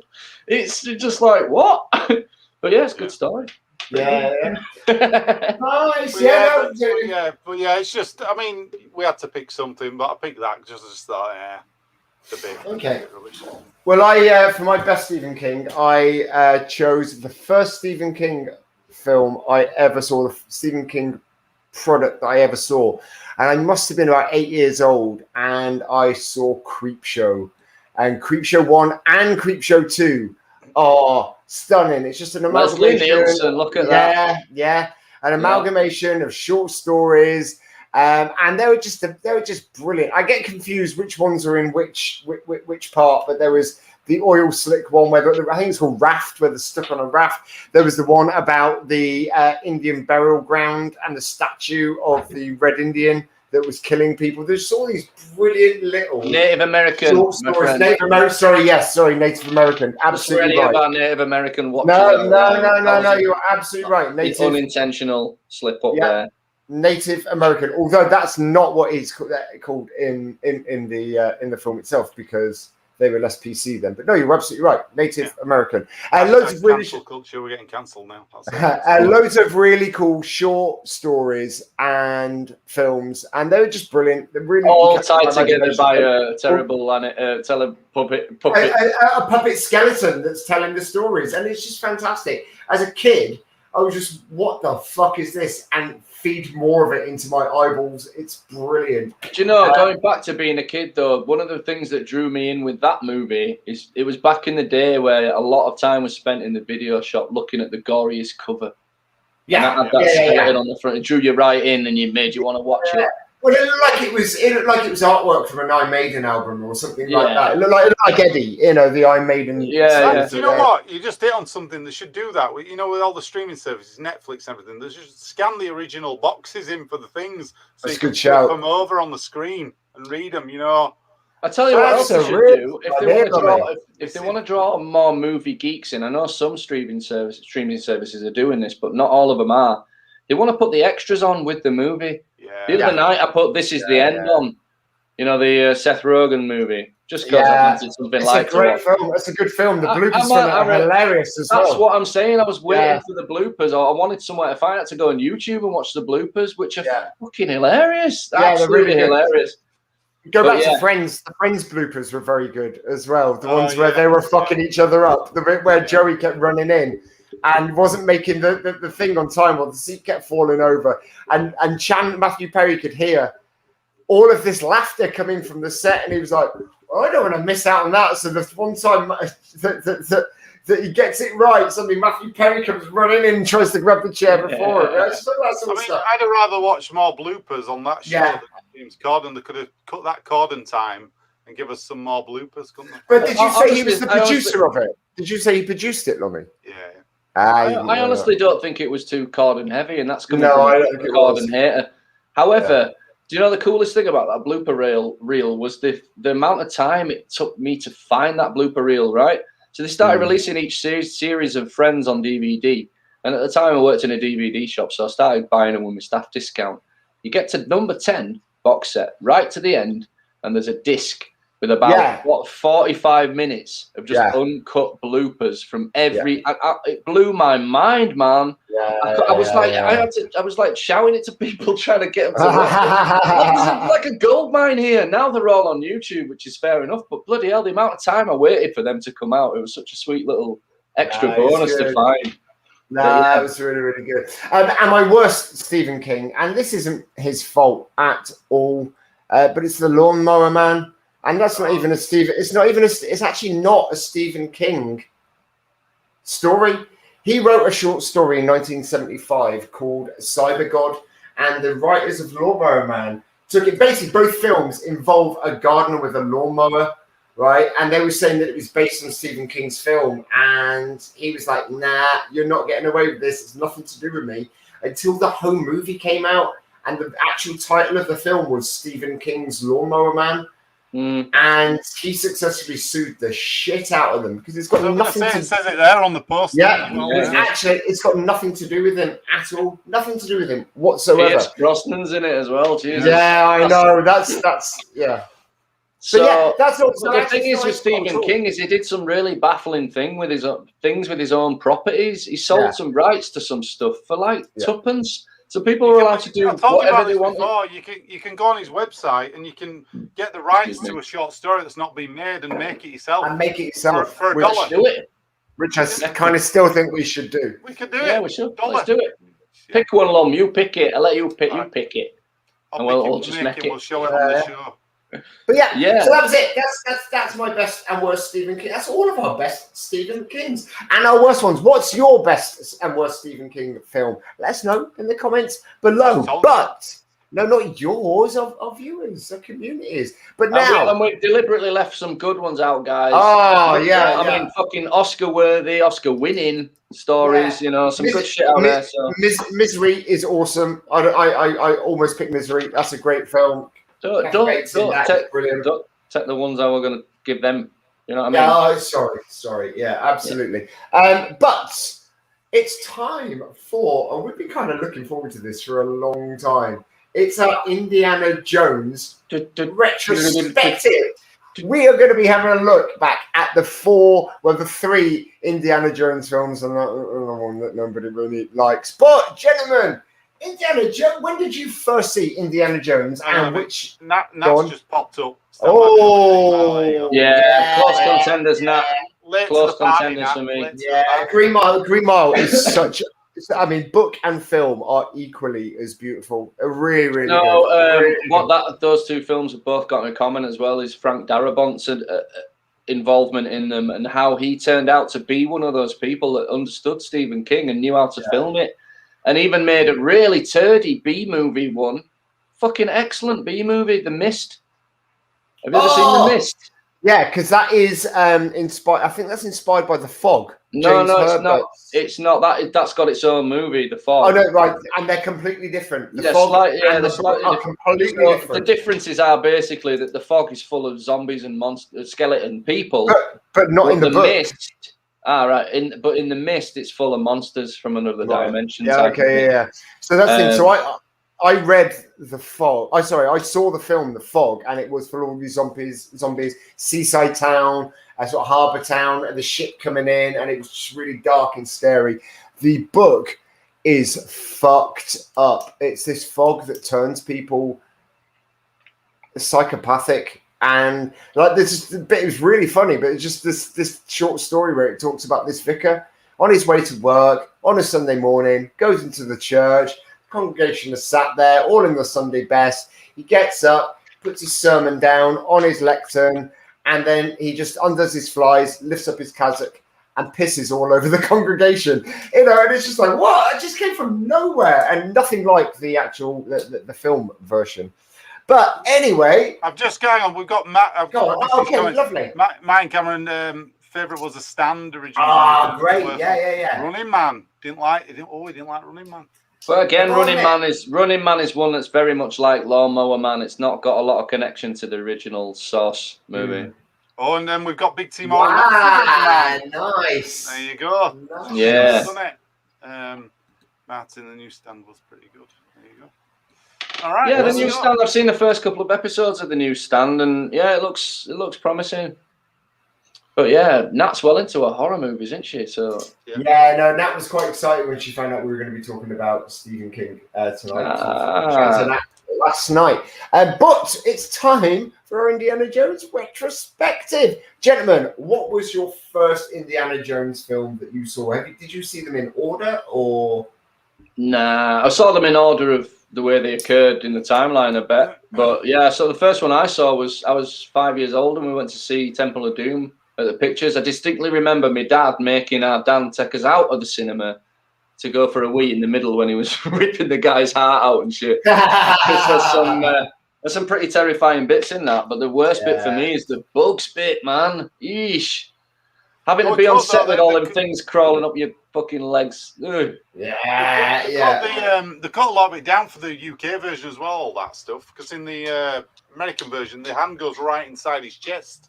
You seen that? Does it really? Yeah. I've only ever seen the one where it goes to there. It goes to there, and it's like, oh, okay, yeah. He's just... And all they do is put a bit of fake blood on his chest, and he can draw his fingers around, and it makes it look like he's boring his way in. Yeah. I think it shows more of the guy burning as well when he goes into the pit. You know, when he would send him in. Yeah. It shows the actual whole body burning on the. Yeah, pretty. Well, they edited the Raiders of the Lost Ark as well, where everybody's face melts. Well, they didn't edit it. It was so terrifying, and they wanted a PG-13 rating, or to get a family audience in. So they just put a flame, a screen of a flame over when everybody's melting, so you can't quite see them properly melting. Which was the first PG-13? It was Spielberg. Was it Indiana Jones or was it Goonies? Don't know. It wasn't Goonies. It might have been. No, I don't even think it was these. I think they were... Was it Gremlins? It was one of them three. I don't know. I honestly don't know. I do know that in Last Crusade, the scene where he chooses the wrong cup and drinks from it, that's the first ever completely digitally created cinematic scene. Yeah. I tell you what else we learned as well last week, Lummy, because I watched the whole run of Big Bang Theory. I knew that Gittins didn't watch that, and he'd never seen the bit where Sheldon's girlfriend completely ruins Indiana Jones for all the fucking geeks. So, because he makes her watch it, sits down and goes, "You've finally seen it. What did you think? My favorite film ever." And she's like, "Well, it was all right." He's like, "What do you mean it's all right?" She goes, "Well, the thing is, if Indiana Jones wasn't in these movies, it wouldn't make a scrap of difference to the actual story. The Nazis would still find the Ark, And then he's like, they're digging in the wrong place. She's like, yeah, but only for a minute. They would have figured it out once they got the staff back. And it completely ruins it. And it ends with them all sitting down and watching them, trying to find a way out of it. Trying to be like, no, but if he did it, it's just like, no, it doesn't work. Fuck. So yeah. Not Brooks has said this, but we might as well wait till we get to that film because it's a big conversation. Chris Skull that bad. We'll come back to that Pop Not Broth. I tell you what, I will recommend is there's a guy who does the 101 worst things about a movie on YouTube. And Cinema Sins. And the Kingdom of the Crystal Skull episode is just like a checklist of everything you hate about movies, and he just goes from one to the other, even things you never thought about that are totally preposterous. So yeah. Well, what I did do, I grabbed the movie posters for us. So amazing, good one. So very quickly. So there you go. Raiders of the Lost Ark, Temple of Doom, my first one I ever saw. Last Crusade. Last I mean, Crusade, that's a great glorious poster. Is that one? It's beautiful, isn't it? It is beautiful. And then Crystal Skull. There you go. Ah, the poster doesn't even look right for that, does it? no, it doesn't. I'll tell you what. At least they went with the hand-drawn version, though. For it, you've got to give them some credit. By Tues as well. The last three, and then first one was the guy called Ansel, I think. Yeah. Okay. So, what was the first one you saw, Lummy? Did you see Temple of Doom first? Probably Temple of Doom as well, but I remember being in the queue for Last Crusade though. So when was that? 89. Yeah. So I don't know. They all blend into one. So have either of you? I know that Raiders was on TV shortly after because he used to put a cool movie on every Christmas. Yeah. It was always a Star Wars or a Indiana Jones. And definitely watched Raiders of the Lost. I remember watching Raiders of the Lost Ark and being underwhelmed because for me, that Temple of Doom has got that Ewok effect. There's something there for the kids. There's some horror there that isn't quite there in the first. Basically, spending the whole of as a kid, you're spending the whole of Raiders of the Lost Ark waiting for them to open the Ark so they all melt.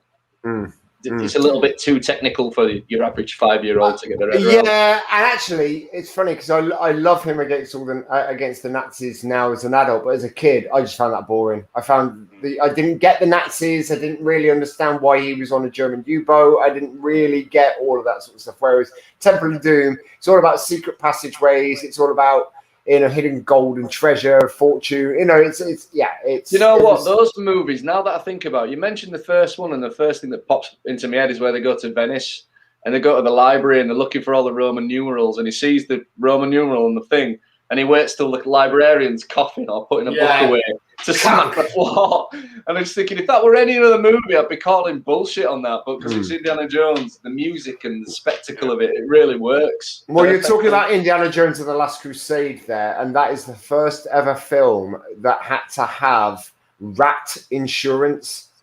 So basically, because they had so many rats in there, the people who had bred the rats specifically for the film, they had a clause that if they lost more than 1,000 rats, then the insurance would have to kick in and they'd have to be compensated for them. Right. Yeah. It's well, weird you don't think about those little bits. I think the best thing about these films, though, it does harken back. And fair play to George Lucas again. It's his creation, really. He knows how to come up with stuff. You've got to give him that. For how much everybody slags off the prequels and everything, he does come up with ideas. And this is straight after Star Wars, sat on a beach, comes up with this. And it really does harken back to those old serials things. And that's why, again, like the Bond films, I think this is why I like them so much. It starts off when he's on a different adventure. It's what happened last time and he's finishing off. And then it starts about you. Now, speaking very quickly about Crystal Skull, I think that's a massive mistake they made with that one. It wasn't on a different quest. No, you're right. It was to do with the one he's, all the way through. Not only that, there is so many stupid things that happens in the scene that follows when he actually goes into the warehouse where he put the Ark. And there's that fucking magnetic dust and all that stupid shit. The laws of magnetics only apply at certain points. It's really weird. It's really inconsistent. That it's throw the shotgun pellets up in the sky. It feels slow, the whole film to me. It's sluggish. From the start, like I've just said there's no action at the start. It's literally... It's like it's written by a bunch of madmen because it goes from one preposterous thing to another. And you're thinking, I can live with that. All right, if this just stopped there and carry on with the story, I can live with that. But they don't stop. They just keep coming. Here's some flesh-eating ants. Here's some swinging through the vines. Sword fights on the back of a fucking thing going through the jungle. You just hit the nail on the head, Webby. You hit the nail on the head because that thing that you go to a certain point where you defend something that you absolutely love and you really want to be awesome. But then it gets to the point where it's a straw that breaks the camel's back and then you just feel like a dickhead. Because I've just backed it up. It's like, no, I defended that. And that's just unjustifiable. I'm here to tell you, though, that it's not your fault. And when you finish watching that movie, if you're sitting there thinking, is it me? Have I just got old and fucking weird? It isn't you. It's not. Because if you go back to the first three, you'll probably enjoy them as much as you always have done. If you try and watch that, there's something wrong in the fact that got so much CGI in it, them monkeys and everything as well. That whole swinging thing is ridiculous. And, you know, the whole chase through the jungle as well in it. I know we're talking hate that. I hate that scene. But it looks so false, whereas the other films, they've got, you know, Last Crusade, that tank chase is absolutely brilliant. Yeah, in that, you know, with it on the horse, and then he jumps off the horse on the thing. It's all great. Even the unbelievable bits are brilliant. Whereas all of those killer ants, I mean, what the fuck? Do you know what? Going back to James Bond, which is what Spielberg wanted to do, a James Bond film. Yeah, that's right. Why Lucas gave him this film to do, innit? Let's be honest. Yeah. You know, he couldn't do a James Bond, so he gave him this. And they're very similar in that respect, that people actually did the fucking stunts in these movies, the original, you know. Yeah, the explosions are real. Yeah, it's gone that way for Bond with me, though. You know, they don't do the stuff anymore. It's all... No, I agree. mean, you know, I agree. It's gone to the point where they need a few more people like us in the room watching the edit going, hang on a minute, I know you spent $30,000 on this fucking bit of CGI gopher, but it looks shit. Can we not just get a real gopher? Yeah. I can get one for 20 quid. Yeah. Do you know what I mean? Yeah. Now, what's the story about Crystal Skull and him going into the refrigerator to escape the nuclear explosion? Which is bullshit. Because he ends up in. But he wanted to have something similar to that in another film, and just ended up.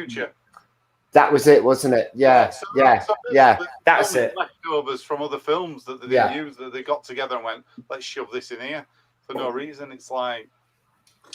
I mean, the idea of the nuke and that is to show it's the. That's right. So it didn't used to be a DeLorean. It was going to be a refrigerator that traveled through time, but they didn't want kids jumping in a refrigerator and shutting themselves in. That was it. Yeah. So he recycled it and put it into the Crystal Skull. There's some dumbass stuff in it. I just remember in that video we watched, Rich, and there's some dumbass things in it. When he goes into the house where that fridge is, there's no power, there's no water, but the fucking television's on in the corner playing Howdy Doody. For no reason. There's some really weird choices. So on a fundamental level, even if that CGI was stripped away, you've still got problems with the script and the fact that even when one, refrigerators won't protect you from a nuclear explosion. So in an event of a nuclear fallout, please don't jump in a fridge. Not even a chest freezer would help you. Lead line wasn't, but the fact is, it looked like a Smeg though. I mean, they are pretty good fridges. But Smegs are just retro based on that design. They're not lead lined anymore. They won't protect you. He got propelled away by the explosion, and then he comes out of it. And he looks up and he's like, "Whoa, he'd be dead. He'd be dead. You know, his face would have melted off. The fallout. You know, but he jumps out of that fridge with an expression on his face like, I've just survived another fridge." Nuclear blasting, he's done it again. It's absolutely nuts. It is crazy. There's no skill involved either, is it? Getting inside a fridge and getting blasted. And I tell you what else, right? Everybody shits on Shia LaBeouf, right? I think he's a good actor in some stuff. He used to be when he was a kid. He was a fantastic actor. So you get to this point where things are getting bad, and then all of a sudden, Shia LaBeouf turns in the shittest performance of Shabeouf. I like Beouf because it makes him sound a bit silly. Shia LaBeouf. But anyway, he shows up and starts fucking just shitting all over it. Like, it's just a lackluster effort. It's horrible. I'm going to say we will get to the comments in a minute. We'll get to them. Okay. We've got some. Sorry, I missed that end bit where you said. I was just reading that. Dude, I'm just saying that Shia LaBeouf phones in a really turdy performance.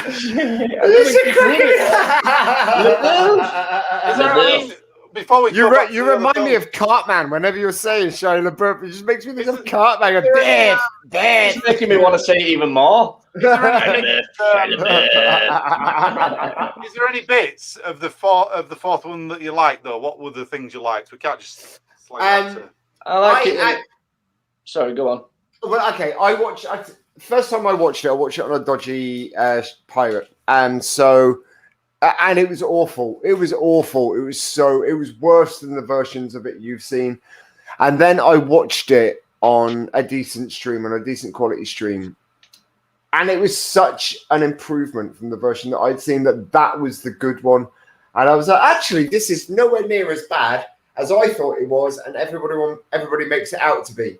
And then I watched it a third time on a good quality, and I was like, yeah, it was just the improvement in the quality of streaming there that that had made it better for me. Yeah, because this is still a shit film. No, And I have defended. Is there anything you like in it? There's one bit I like. There is. I like it where he finally catches up with Marion Ravenwood and Yeah. have a little bit of banter.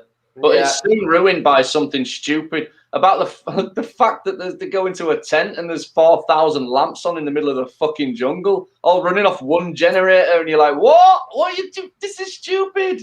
I don't mind the bit where he's in the cafe with, what's his name, Nay?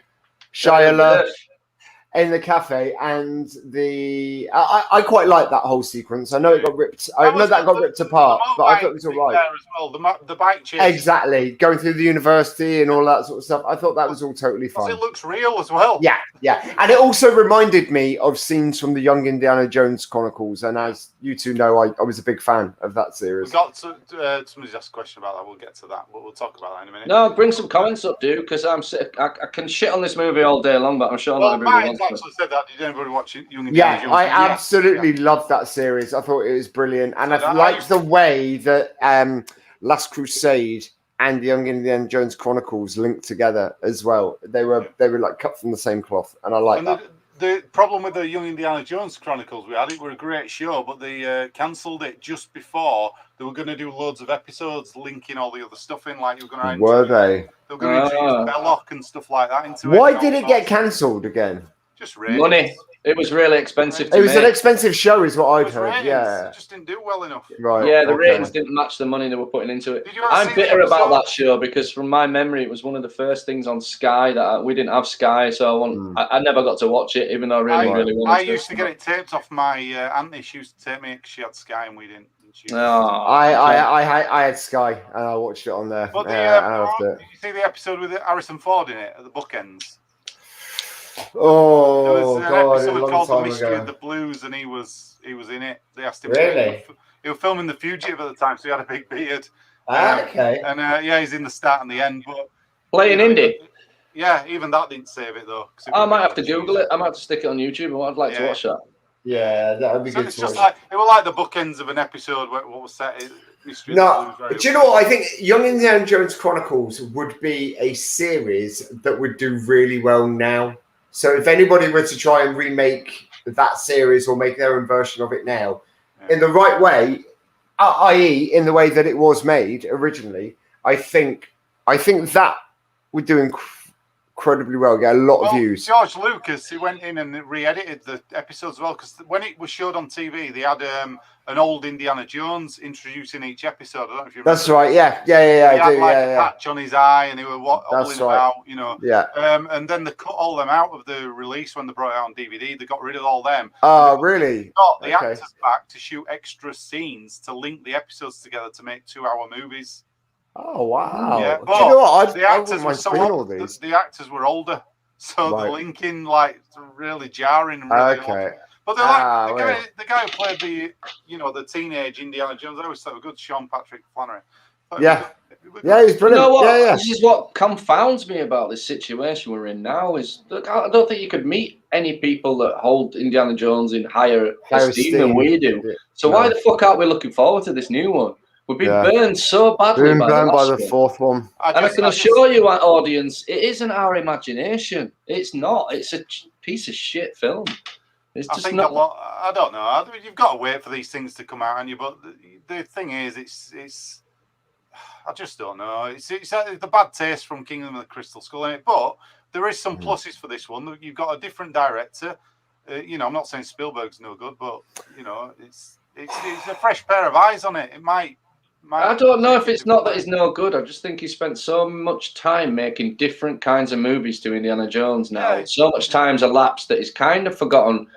And I don't even know if it was his fault. I remember reading an article about Crystal Skull about a year before it came out. They had an interview in Empire with Steven Spielberg, and he flat out promised me as a reader, we're going back to Indiana Jones, but it's all practical. Yeah. It's all practical effects, blah, blah, blah, blah, blah. And then George Lucas phoned him up and went, I think you'll find I want you to use ILM. And they did, and they CGI'd it all and made a massive cock-up of it. I think they got a bit lazy with it as well, because they didn't do any location shooting, I don't think. I think it were all in studio, and you can tell. That's why everything's CGI. They didn't actually go out, whereas again, Last Crusade, it filmed all over the place for that one. You know. Well, maybe that's a good sign for this new one that they're actually shooting some stuff on location. Well, yeah, they're in. You know, however, we do have an argument that we're getting so much drip feed news, bit by bit. Oh, here's a little tiny bit of casting for this movie. Here's a set photo from Barnstable. Here's this, here's that. But by the fucking time it comes out, it's going to be shit. It's not Barnstable, is it? Was it? No. The other one, Bamborough. There you go. Castle. I remembered. Yeah, that we're going to be sick of it by the time it fucking comes out. The casting news though fills me full of optimism. It's positive, yeah. Yeah, it could be good, but we'll see. Have we lost Lummy again temporarily? Looks like it, yeah. Yeah. Okay. And that handsome son of a bitch knows the most about Indiana Jones as well. It does. It looks like he's doing a Tom York impression. What factoids did you pull off about? All right. So so while they were filming out in Tunisia during the Lost Ark, I know this one. Yeah, they all got. Well, it depends which bit you know. So John Rhys Davies, who played Salah, got so sick during the film that there's a scene where he has to bend over, and he shat himself twice during that scene. But they all got really fucking poorly doing it. They all got really sick, really ill. And the only person who didn't get ill was Steven Spielberg, who had bought his own tins of sandwiches. No. His own sandwiches. Quite close. Tins of spaghetti hoops he'd bought with him, and he lived on spaghetti hoops for the entire film. Water, yeah. And the other thing is that whole illness led to the most iconic moment. So the scene where Indiana Jones, the guy's doing all the sword work and he shoots him. That was supposed to be a massive fight that they'd spent ages choreographing, ages rehearsing, but Harrison Ford was just sat on the toilet for the entire thing. And in the end, he just went, and this is why I wish Lummy was here, because I think he'd do a really good impression. But he just went, can't I just shoot the son of a bitch? And they were like, yeah, okay. And that's how we got that famous scene where all the sword and that film will be so different as well. Yeah. Don't you think? I'll tell you what else I like is there's a Star Wars joke in Indiana Jones that they did. You know, when Harrison Ford goes, right, you guys, as Han Solo, he goes, right, you guys go ahead. I'll go back and I'll sort these guys out when they're on the Death Star. And he runs off going, ah! Yeah. Stormtroopers are behind him. I know the bit you mean. Same thing happens in Indy. In Temple of Doom, where the whatever that cult are there waiting for him. The thuggies. Yes, the thuggies. Yeah. So that's the other thing that I found out about that. So the thuggies did. I wish Lummy was here. The thuggies did actually exist. They were not in the religious way that they are depicted in Temple of Doom, but we found out actually because we watched the same video last week that Indiana Jones is more historically accurate in their depictions of what happens, or than we would perhaps give them credit for. So the thuggies did exist. They were given a sort of spiritual persona, but really they were just a bunch of vandals and thieves and rapists who just who lived under their own law and were so feared that they became like this cult-like thing, and they were they became thuggies all over India as well, tribes of thuggies, to the point where they did become these sorts of tribes, species of people, as it were. And it was the British that went over there and sort of wiped them out eventually. So that was interesting. Also, the scene with all of the tarantulas on the body at the beginning of the opening credit. Well, they were really fucked off, actually, because they had the actor lying there under all these tarantulas and they just weren't doing anything. They were just sort of like, meh. All these like cartmen spiders just like, and they just weren't moving. They were like, this looks rubbish. So what they did, they put a female tarantula on the guy's body, and suddenly all these male tarantulas just came to life and just started running all over his body, and that's how they got that effect. I wonder how much tarantula jizz Alfred Molina ended up covered in by the end of that. Exactly. Sticky webs. So So this is the thing, because and also the tribe that chased them through the jungle in Raiders of the Lost Ark at the beginning. I can't remember the name of them.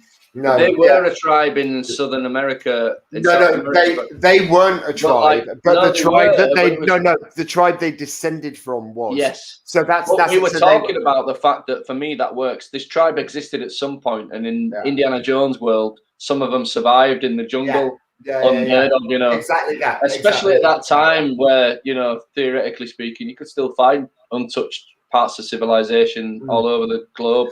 Of course, yeah. I mean, didn't you have a family friend or a relative that was out in Peru or somewhere like that? And hey, Lummy, how you doing? My auntie. Problems. Your auntie. Oh man, you've missed out on some classic Indiana Jones facts there, Lummy. Indiana Jones banter. I mean, you know about the chap who played Sally shitting himself, right? Yeah. Yeah, you know about Spielberg having spaghetti hoops, and that's why he was the only one that wasn't ill. Yeah. You know about that? Knows all that. Did you know about the tarantulas just being really...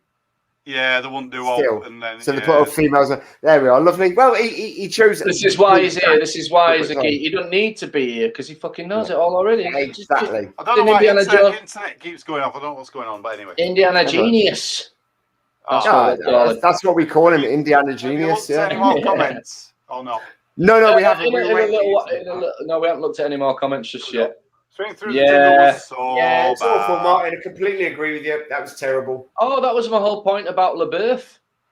That was my whole point about him, that he apologized for this movie. Yes, he did. Yeah, he said, I'm really sorry that I did such a shit performance. I mean, I don't think it was entirely his fault, because if you're filming on green screen, as we talked about before, I think it's a really hard job if you've got nothing there. The trouble was he did it at the Cannes Film Festival. At the Cannes Film Festival, yeah. It's like the world premiere, wasn't it? Or something like that. Here's a question for you then. How do you think they're going to deal with that with the new movie? What they're going to do about his character? They're going to just say... I don't think they're going to mention him. No. Do you think, is Marion going to be in it? Do we know? Her role has been reprised. Start and end, I reckon. Okay. So maybe he's off on his own quest and we just don't get to see what he's doing. Maybe he's Who gives a shit? Who gives a fucking shit? Seriously. But if Marion's not in it, by all means, don't put that shitty character back in it. That's fine. But if Marion isn't in it, then they don't need to mention him. Well, they don't need to. They could just mention him in one line. They've got the guy out of Logan in it, though, haven't they? So is he going to play him? They might just recast it. Which guy? I thought they had some guy who was in Logan because it's the same director, isn't it? Patrick Stewart. No, some young guy. Hugh Jackman. Oh, no. You've seen it. I haven't seen it, man. I just read it. Said I can't believe you guys haven't. Well, I know you have. I can't believe you haven't seen the best X-Men movie by a mile. Oh, it's a great film. Logan's a great film. Anyway, there's a guy in it who's in Indiana Jones. He's being cast in it, and he was in Logan, some younger guy. So I don't know if he's... Honestly, I am not tuning in to see what happened to Mutt's character. I couldn't give a shit. I'm surprised I remembered his name. I'm not bothered. Okay, unless they're driving a motorcycle up his ass, I couldn't give a shit. No, exactly the same.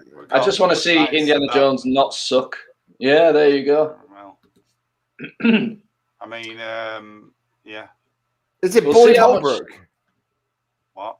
Do you mean Boyd Holbrook? Yeah, you're on about. People talk at the same time. You're on about Boyd Holbrook.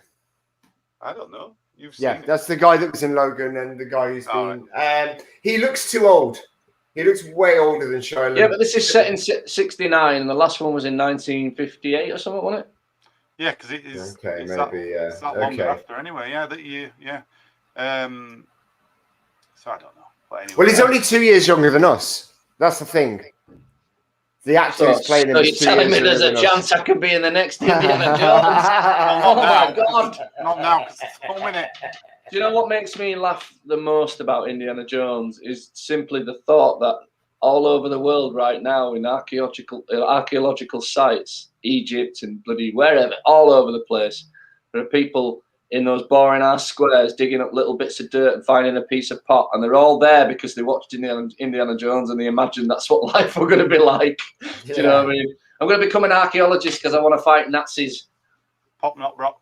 put this. If they aren't half-assed, this is the problem. I'm reading that. That's perfectly true. Yeah, I agree. They have bettered the Indiana Jones movies, in my opinion, in at least two game franchises: Uncharted and Lara Croft. The latest Tomb Raider set, which I just finished the latest one actually a couple of days ago, and it's great. Here's one for you, Webb. I don't know if you know this. Originally, because you like your Lego, they were going to do a Lego Indiana Jones and Lego Tomb Raider crossover video game, right? And apparently they went to Lucasfilm and they went, hey, we got this idea. Why don't we combine Indiana Jones and Lara Croft, put them in a game together? And Lucasfilm went, you must be fucking joking. That's ripped our franchise off left, right, and centre. We don't want to do with it. Wow. Okay, so what you're telling me is when they put their mind to it, they can spot a bad idea from a good one. No, they can. No. When they come to it, when it comes to it, let's put it this way: they used to be able to before Disney took it over. I just feel like honestly, the guy who needs to be on set correcting things has been sacked, or is missing, or he's had the shits, or something. He's just not there on the set of the Crystal Skull. Or nobody's got the balls to tell Steven Spielberg that things look shit. That's the trouble with all this stuff. We've said it many times before. They get surrounded. All these people get surrounded by yes men who daren't say anything. However, we've entered a new age with people like Dave Filoni, haven't we? Dave Filoni will say, "Hang on a minute, what?" You know what I mean? He points out what's a bad idea, makes it all make sense. So now we've entered that age of the super geek, like Kevin Feige controlling the Marvel universe with a fine-tooth comb. Like, it can be done, and that's what they need more investment in. People who are there to protect the property, not fuck the property over just for money. Yeah. Anyway, in my opinion. Well, are you Googling? Have you guys heard about the whipping prank that they pulled on Harrison Ford in Temple of Doom? Yeah. I'm not sure. You have to refresh me. Basically, I've got it. And some others came in and whipped him in that scene where. Well, it was Barbara Streisand to start off with. So I've just actually found the footage of it. I heard that it didn't exist, but I've just found the footage of it on YouTube.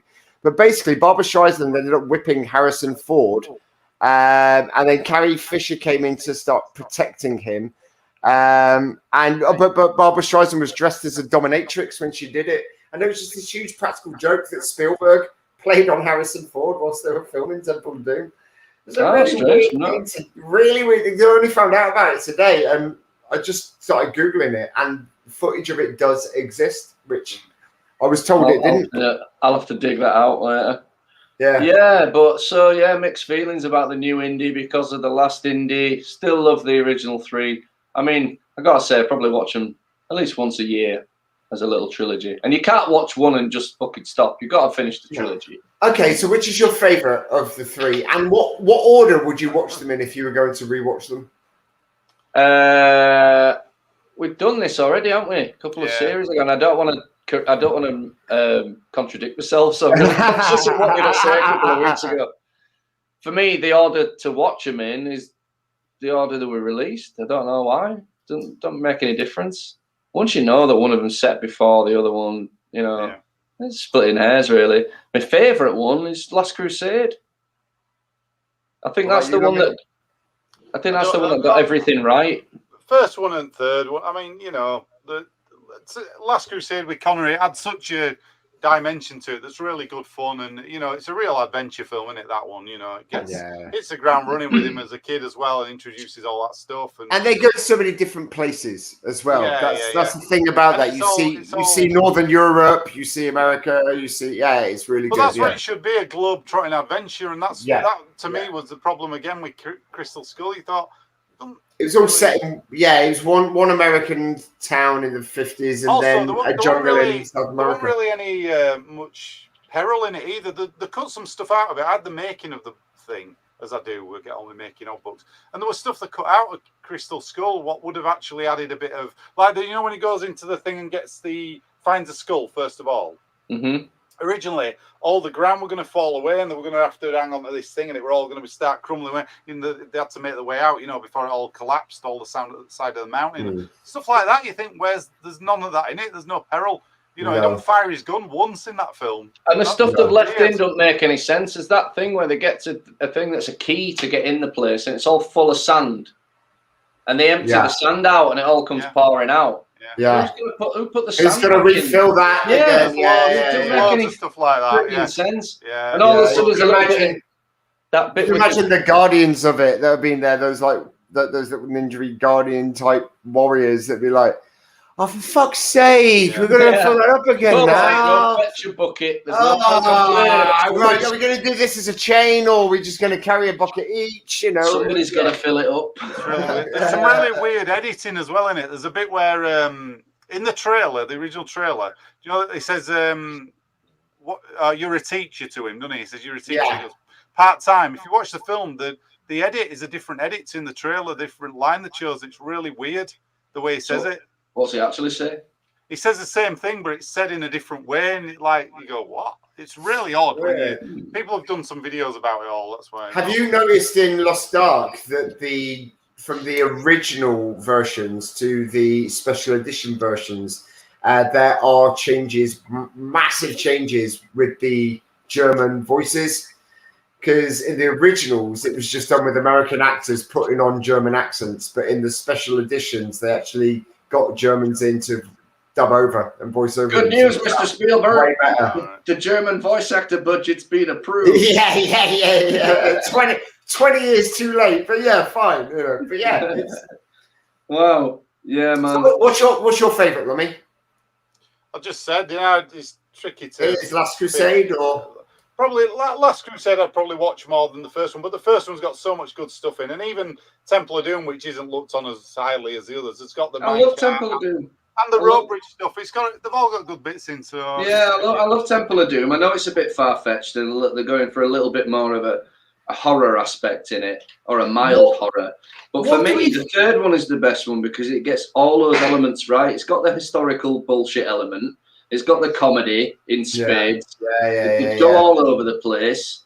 It's the Holy Grail. It's an interesting subject. Yeah. Do you know what I mean? What do we think about the way that the Indiana Jones films portrays women? Because I know that they have received criticisms in the past, but I don't know if that criticism is warranted. I was just wondering what you guys thought about the way that they portray women. It's Hollywood, and they've always struggled up until recently to give women the real justified roles.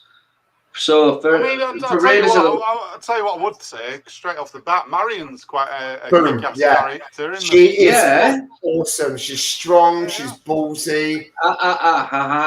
She is, until the point where she needs Indiana Jones to save her, and then she becomes weak as fuck straight away. And that's a bit of a weird juxtaposition to go from out drinking Russian soldiers and punching Nazis to needing Indiana Jones to hold your hand. At least with the second woman, who's weak from the beginning, she's continually weak. And it's a bit of a it's a little bit of a lazy joke because she's just weak. You know what I mean?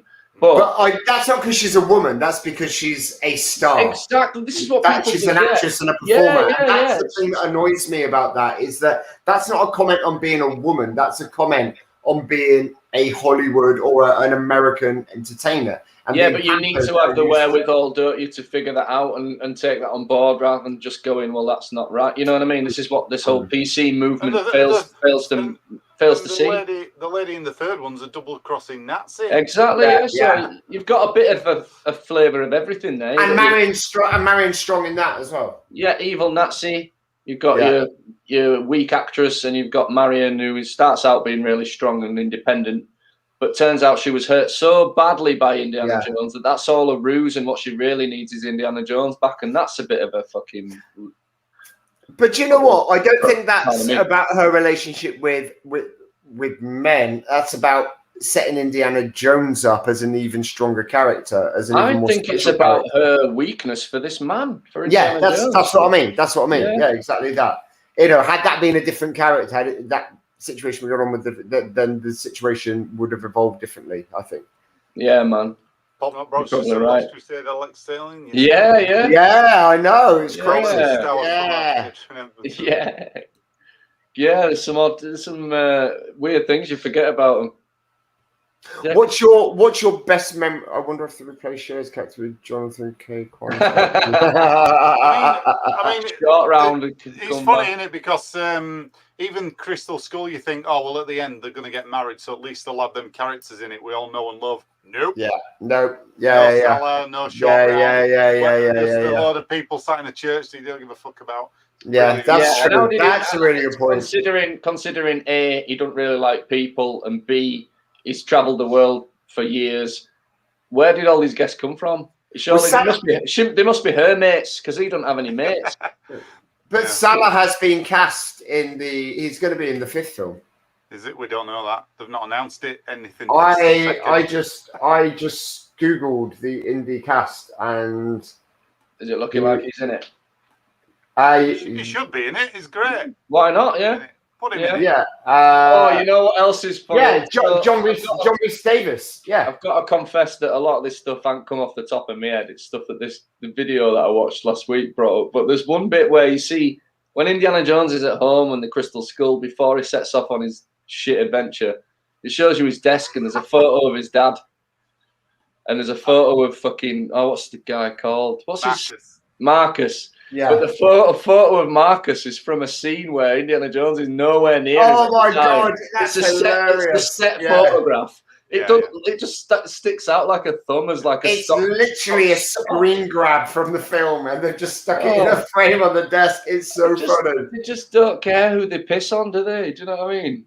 That guy was a great actor, and he was great in those movies. I mean, it's funny, isn't it? Because some of these, like you said earlier about the structure of this stuff, and there should be somebody overseeing it. There's stuff in Crystal Skull that sets something up, and then there's no, it doesn't go anywhere. I'll give you an example. The FBI are after him at the start, aren't they? Yeah. Right. Being a possible communist. Okay. Yeah. Right. Now that's never referenced again. Now at the end of the movie, they've sorted everything out, but the FBI don't know that because this alien ship flies off and leaves nothing there. So you think they don't know he's just had an entangle with the Russian army, and he doesn't even take 2 minutes out of his time to say, "What do you mean? I'm friends with the Russians? I'm literally punching Russians all the way through this movie." What I'm going to say is, he goes back home and then he's made the dean or whatever, and they put his name on the door again, and everything's forgotten. You're like, what? Yeah, which wouldn't have happened. Because he didn't come back with an artifact because he failed at his job. Actually, yeah. He didn't bring anything back. At that time, that would not have happened in America because if you weren't as patriotic as your neighbor, then you were a communist, and your life was made hell. You were put in prison, you were sacked, you were ostracized. They were so paranoid about the Soviet threat in America at the time, and still are. I did think that was good about the film, actually. The fact that he did lose his job, the argument that he had, and all of that sort of stuff. I thought that worked really, really well. There was no comeback to it. But you're right. For me, right, I was going to ask the question, so what's left? What would you guys like to see in the Indiana Jones movie as a mystery? What mystery is he investigating? I'd like to see this. Go on. No, it's fine. Good. What were you going to say? Egypt. We haven't seen him go to Egypt. I'd like to see him going into pyramids. I'd like to see Egypt in Raiders of the Lost Ark. Yeah, he did. Not to go to pyramids and things like that. He's looking for ancient Christian history there, isn't he? He's not exactly. Looking at I'd like him to go and look for some Egyptian gold or some sort of pharaoh or something. All right, like that. Forget your MacGuffins, forget your gimmicks, forget you sending Indy to space, forget Nazi scientists. The only thing they need to do to make this movie, what I want from this movie, is the fucking Atlantis. Why haven't you looked for Atlantis yet? There is one. There is a story. No, I know there is. That's my point. Why don't they execute that already existing, perfectly fine story and do the fates of the Atlantis? Because they want to do something new, don't they? The Atlantis. New. They want to do something that's not already been done. That's what it is. What about the Arthurian legend looking to get Arthur's sword or something like that? Do we know what it's about? Do we know what the mystery is here? I know he's supposed to go to space and there's Nazis. No. I wonder what he's looking for then. Maybe it's one of the things we've mentioned. I think the thing that screams out to me is the missing, you know, about the Nazis taking all the gold and the paintings and all that stuff in World War II and having a stockpile of it. I reckon it'll be something like that because, or at least that as a starting point, and then there's a bigger thing to. I can't see him doing the space thing for one reason. It's just so limiting.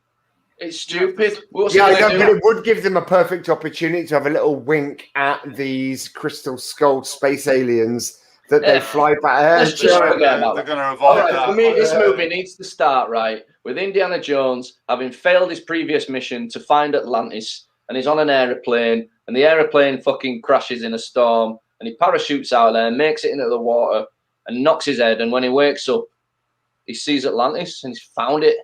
And then she start, because if you just do it as, like you said, they're missing that beginning mystery.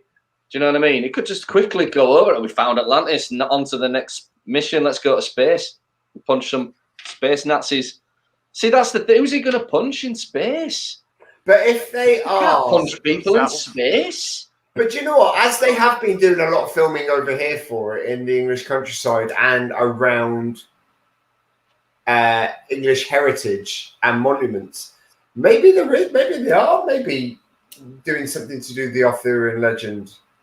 Possibly, yeah. Who knows? I mean, maybe that's the start bit, and then they end up going to space. I don't know. The original script for Last Crusade had a bit in Scotland in a haunted castle. I said this earlier, didn't I? Yeah.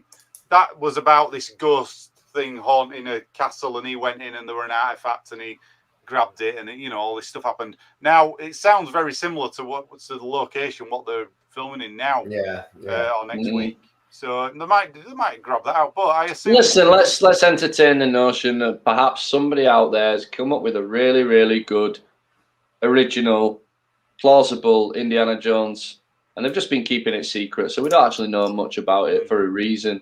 But fuck me, if he goes to space, I'm serious. I'll be out. I'll be done. He's not going to space. They tried it with you. But even if he has to dodge a rocket that's taking off because he's too near the flames and he's got into the wrong bit, and just no, fuck off. I'm not interested. Indiana Jones. Just try harder.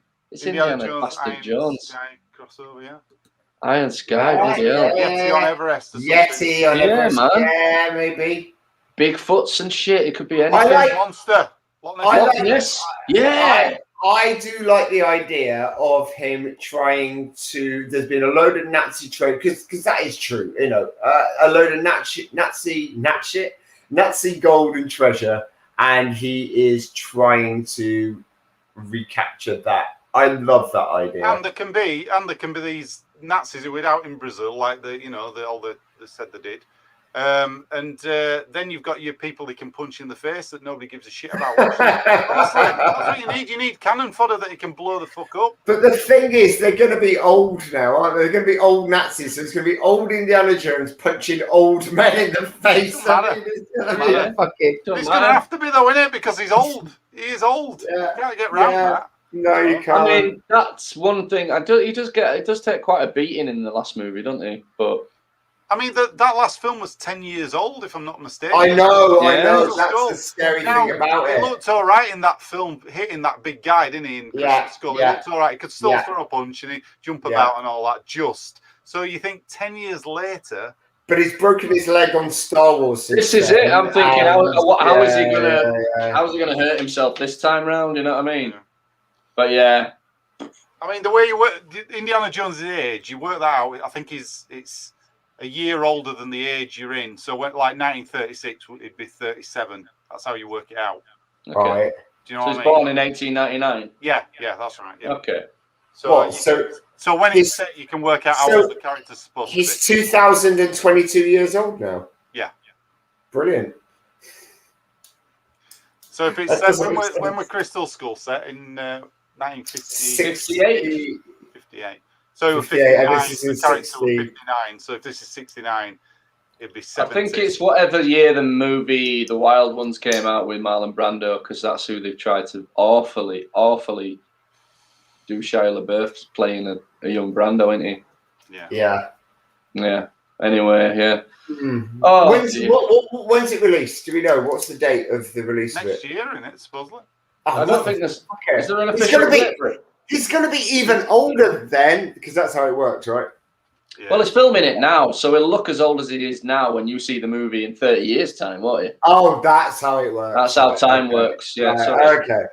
bit That's technical. Nazi Hollow Earth. They did a novel with that in it. What is the Nazi Hollow Earth, Martin? Or do you know it, Lummy? What is it? I've never heard of it. Well, they did a novel of it called Indiana Jones on the Hollow Earth, and I think it's supposed to be there's this secret kind of organization that live, in the underground, center of the Earth, in the center of the Earth, basically. I might be wrong. Correct me if I'm wrong, Martin. God, I hope you're wrong, because if you lived in the center of the Earth, fucking hell, it'd be really hot. Yeah, hotter than it is in this room right now. North Koreans or Chinese this time, then the Yeti Everest thing could work. Yeah, like that. Maybe, yeah. It's tricky. You can't really predict it, but somebody must. I mean, we might be totally wrong. It might be just a bog standard, thing where he does go to the moon. Or maybe in a curious twist of fate, right? Indiana Jones is actually in a nursing home and he's got dementia. And he's reciting stories of adventures that he never he never went on, and he admits that he made all this shit up. So the four movies previous, he just made up. What do you think then? Sophie Waller-Bridge's character? Oh, it's Phoebe. It's Phoebe. Phoebe Waller-Bridge. Phoebe Waller-Bridge. Yeah. I think she will be a bad guy in it. I think she's going to be. I think she's going to be potentially a bit like the character in Last Crusade that was with India and his dad. Yeah, possibly. You've got to have a double agent somewhere. I think she's going to be a studious kind of archaeology student who really looks up to. Do you think she's going to be in there for comic relief? Or not necessarily comic relief, but I reckon she's going to be there to test Indy's patience. Well, he's going to have a sidekick, because if you think about it, in all the other films, he's got somebody with him, hasn't he? Really? It's true. Yeah. Except possibly the start of Raiders. The guy very true. Yeah. With you know what I mean? He's always got short. That's true. Yeah. Dad, and then even Crystal Skull, he's got that bloody awful Ray Winston character. I'm a triple agent, Jonesy. Yeah. Fucking one of the most pointless characters ever. He could have. Yeah. It must be addressed. I only just remembered about him as well. That's how bad it must be addressed. What a waste of fantastic actors in this fucking film.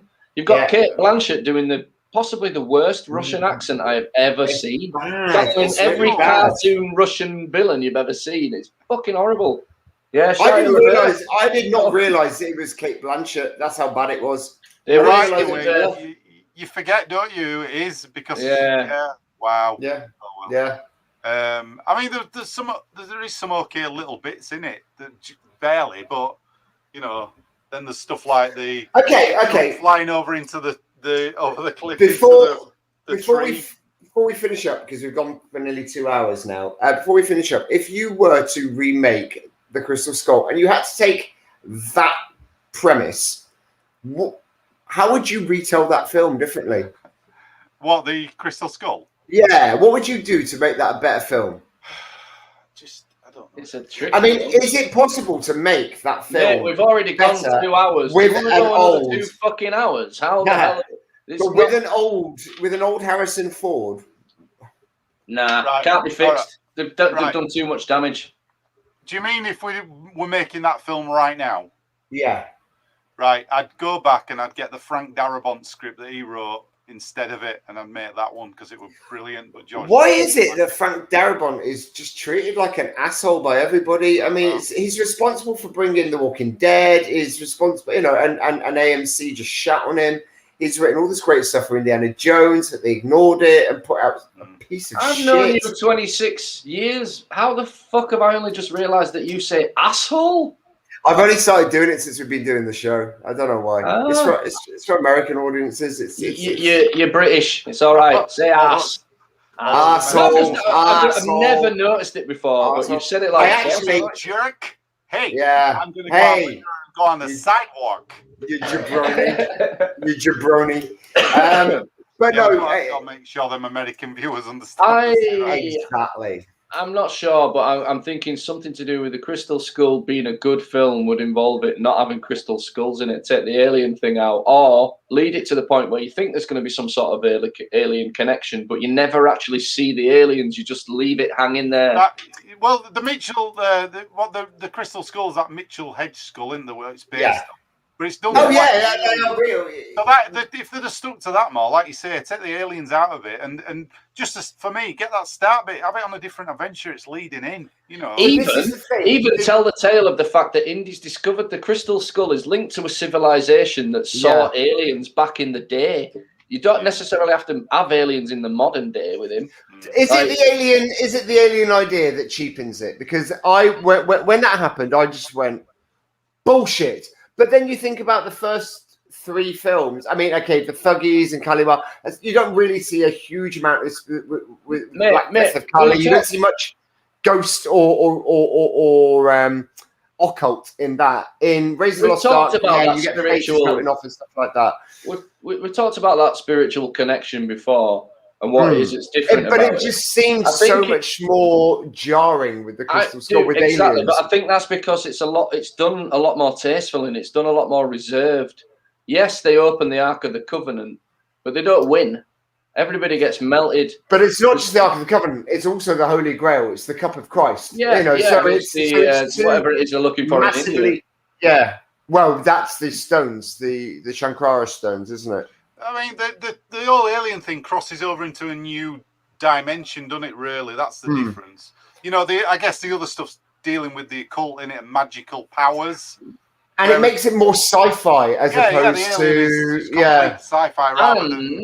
And you are Indiana Jones. You don't believe in this thing, but what he uncovers leads you to believe that there is only one thing that could have happened. So, like Sherlock Holmes says, once you've eliminated all other possibilities, the thing that's left is the thing that happens. So Indiana Jones is not a believer. He's a searcher and he's looking. He doesn't expect to find it, but he finds it 3 times.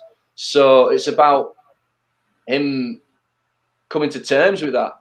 And, I think there's a lot of information that is not common knowledge, man. He doesn't exactly go back and say to people, I've just fucking found aliens.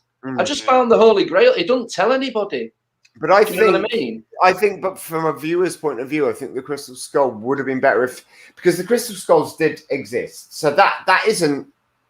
Well, false. They don't know if they were man-made though. There's always been this thing about it. I think they know that they were man-made, but actually they're a lot more modern than they would suggest. Yeah, they said they didn't know how they were made though because they didn't have the tools to do it. No, but I like the idea. I like the idea of them having a Crystal Skull, and actually it opening up to a more civilized, ancient civilization that he discovers, but nothing to do with aliens. Maybe the aliens is like just a red herring thing and part of the legend, but actually the real thing is, or to throw people off the scent, but actually the thing is it leads into this really civilized, ancient civilization, or or that the civilization itself.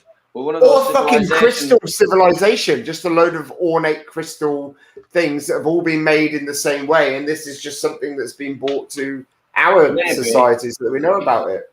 Or the Crystal Skull is modelled on a tribe that used to do weird stuff to their bodies, where they altered the shapes of the bodies, i.e. the people that put the rings around the neck in some tribes, or people that have put the lip plates in, or people that have had their heads bound to make them look like cone heads and shit. You know, I don't know. I don't know. But I think that's where they lost me was. Yeah, no, but that is the exact point where they really. I mean, aside from the swinging through the jungle and the ants. No, the rest of it is just filler to try and entertain you and keep you in your seat, and it's just mishandled filler. That's not the point of the story. The fire ants, the swinging through the jungle, the sword fighting on the back of the jeeps. None of that. It's all purely incidental bullshit. The fact of the matter is, I would have forgiven some of that stuff if the story had weight to it, and it doesn't. Yeah. They pissed it away for some reason. I'd really like to read this Frank Darabont script. I used to think that Frank Darabont script is sort of connected to the Crystal Skull, and they just change a lot of shit. There's certain bits in it, not loads, but like, for example, the start, his mate gets captured and taken into that base, and he knocks a guard out and puts his gear on to go in. The Ray Winston character. Yeah. I'm ready for ages, but yeah. But you know, that harkens back to him getting a disguise on and going in and actually, you know, trying to Whereas in the film, don't forget, he gets thrown out the back of a car right when we see him, and you're like, what? Yeah. What's going on here? It's funny, isn't it? We're doing an Indiana Jones retrospective, and actually, there's 3 brilliant movies there, and we've spent most of our time talking about the piece of shit. Yeah. And Well, that's the point, though, isn't it? That's the point. It's really hard to dissect the other 3 and rip them apart. We can't do anything really but praise them. I'm sure the funny bits, the stupid bits in all of them. You know, I mean, bringing 30,000 insects onto a movie set to let them crawl over people seems a little bit wasteful, considering everything's done by CGI. Indiana Jones and the Temple of Doom. Another point where Short Round burns the Maharaja. Mm-hmm. What does he say to him? What's the line he says to him? What? To the Maharaja? Yeah, he says something to him. And I only found out what that line was about 2 years ago, because I've never been able to work out what the kid is saying. You're going to have to jog my memory, man. Something about you're in the black sleep of the Kalimar or something. Yeah, that he says it's the black sleep of Kali, which is what he says. But it sounds like it's a Baskerville paddy. And so I was like, all my life, I've just been sat watching this going, what the fuck? This is fucking insane. What was that? Leeds City Council, if you're watching Leeds City Council, use some of my fucking council tax money to put a fucking speed camera on this road before somebody dies. Jesus the entirety Christ. of Leeds City Council are watching this. Yeah. Welcome. Yeah, do something about it, man. It's ridiculous. No, it sounded like it was the Baskerville paddy, but yeah, it's the black sleep of Kali. Right. Yeah, I just never understood what he was saying at that point. I was wondering if I was the only person who couldn't understand what Short Round was saying at that point. Not to the point where it's stuck in my mind. Instead of bringing out number 4, they should have released all the deleted scenes at the start, showing everybody the other movies. Just for you, buddy. And just for me. They should have brought them out and put them on a big screen. I'd have been happy.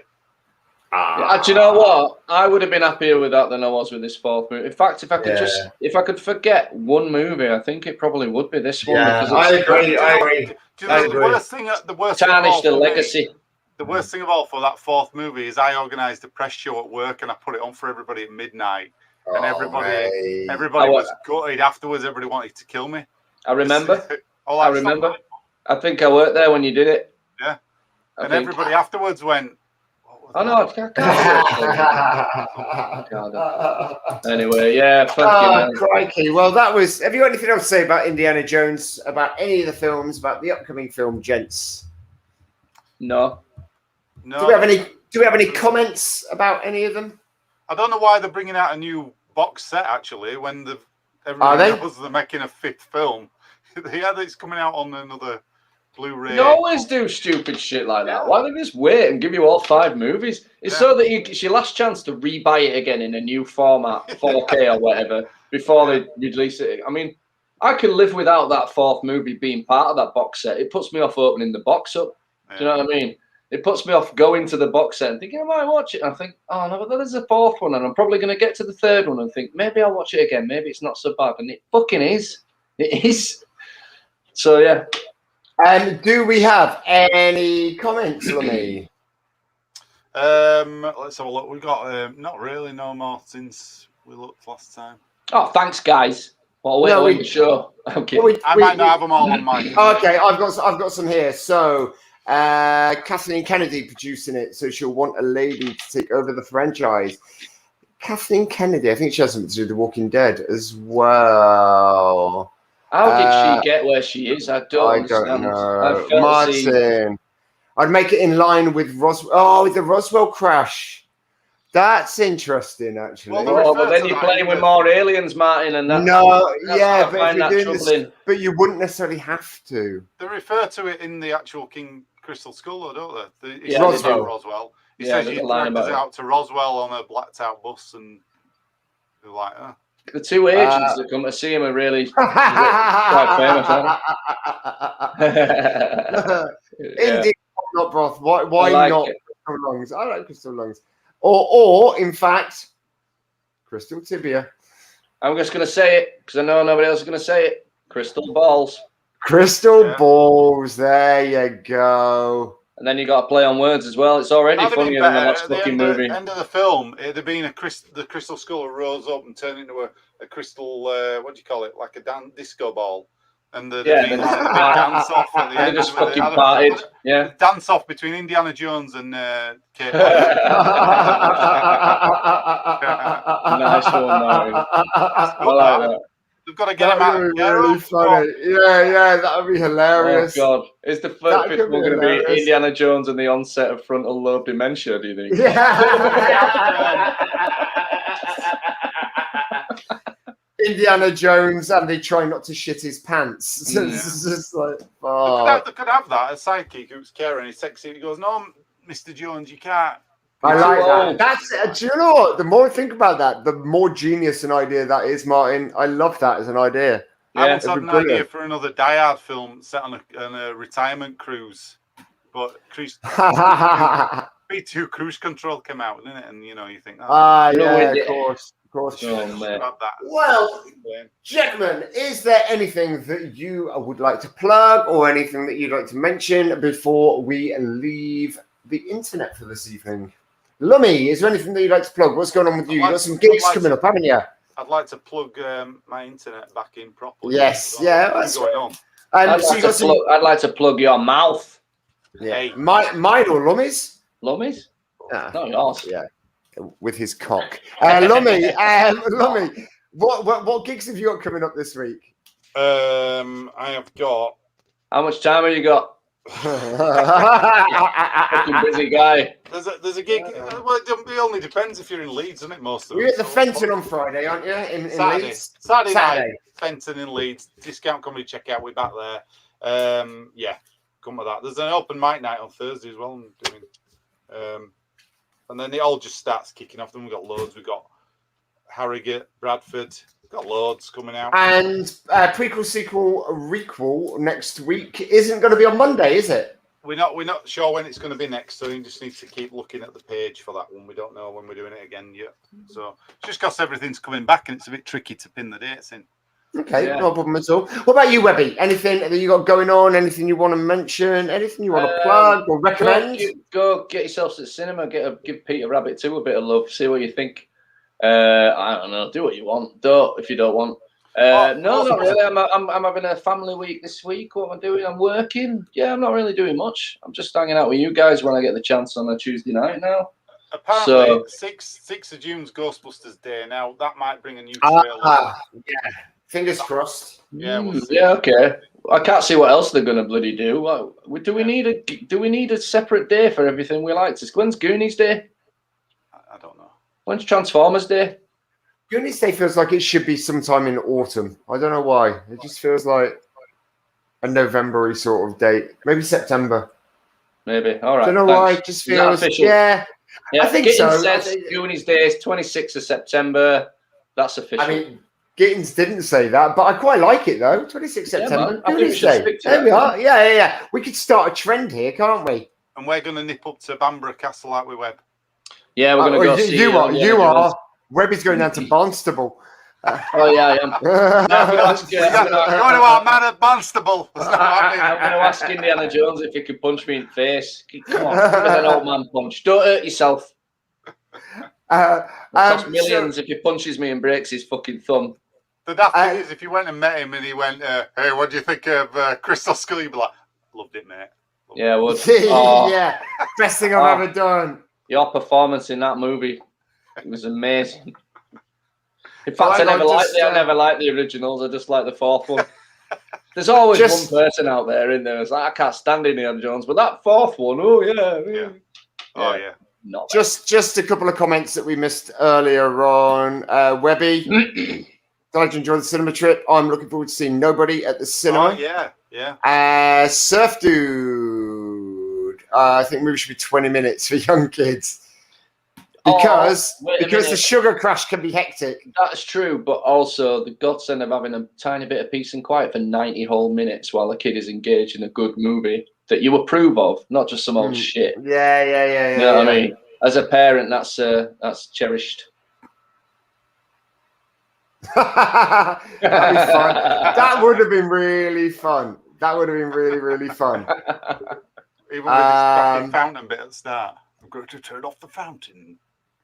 I don't know what that is. Who am I? It's good exec producer on Who Am I USA. Do you think that's a reworking of Who Do You Think You Are? That history show. Maybe, yeah. Celebrities go and find out. Maybe. Where celebrities go on and find out how many slaves the grandparents owned and shit. Yeah. Sounds exactly like the title they'd come up with as well, doesn't it, for it?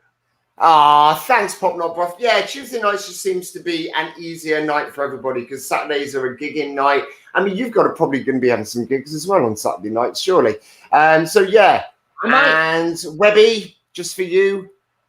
Yes, it is. I don't know what's in reference to, but I totally agree, Martin. The Lisa Kudrow. Title. Okay. Yeah, but it's just your memory, man. Okay, well, ladies and gentlemen, go on, Webb.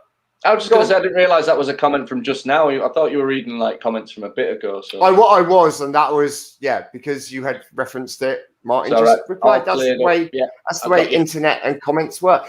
Ladies and gentlemen, thank you so much for all of your comments this week. Thank you to BlizzX. Thank you to Surf Dude. Thank you to Pop Not Broth. Big T Moore. Thank you, Martin. Thank you, Webby. Thank you, Lummy. Thank you, Lord Baby Jesus, for joining in the show this week. We will be back next week, Tuesdays at 7:30. But feel free to go over to our YouTube page and give us a like and a subscribe. Go over to Channel Lumb. Give him a like and subscribe as well. He's got loads of awesome content going out there. Go over to our Twitter page at It's All Geek Twit and give us a like, a follow, and leave us a comment, because that's what we're trying to do. We're trying to build a community here, ladies and gentlemen. And next week, I should hopefully be in my new home, in my new studio. So another shadow going on there, Rich. I know, a lot of Fraudenschreuder. Yeah, Webby pointed out last night that when I was on prequel, sequel, recall last night, and I tried to say Schadenfreude and said Fraudenschreuder, and nobody picked me up on it. I'm quite pleased about that. Except me, and I was so put off I had to switch the show off.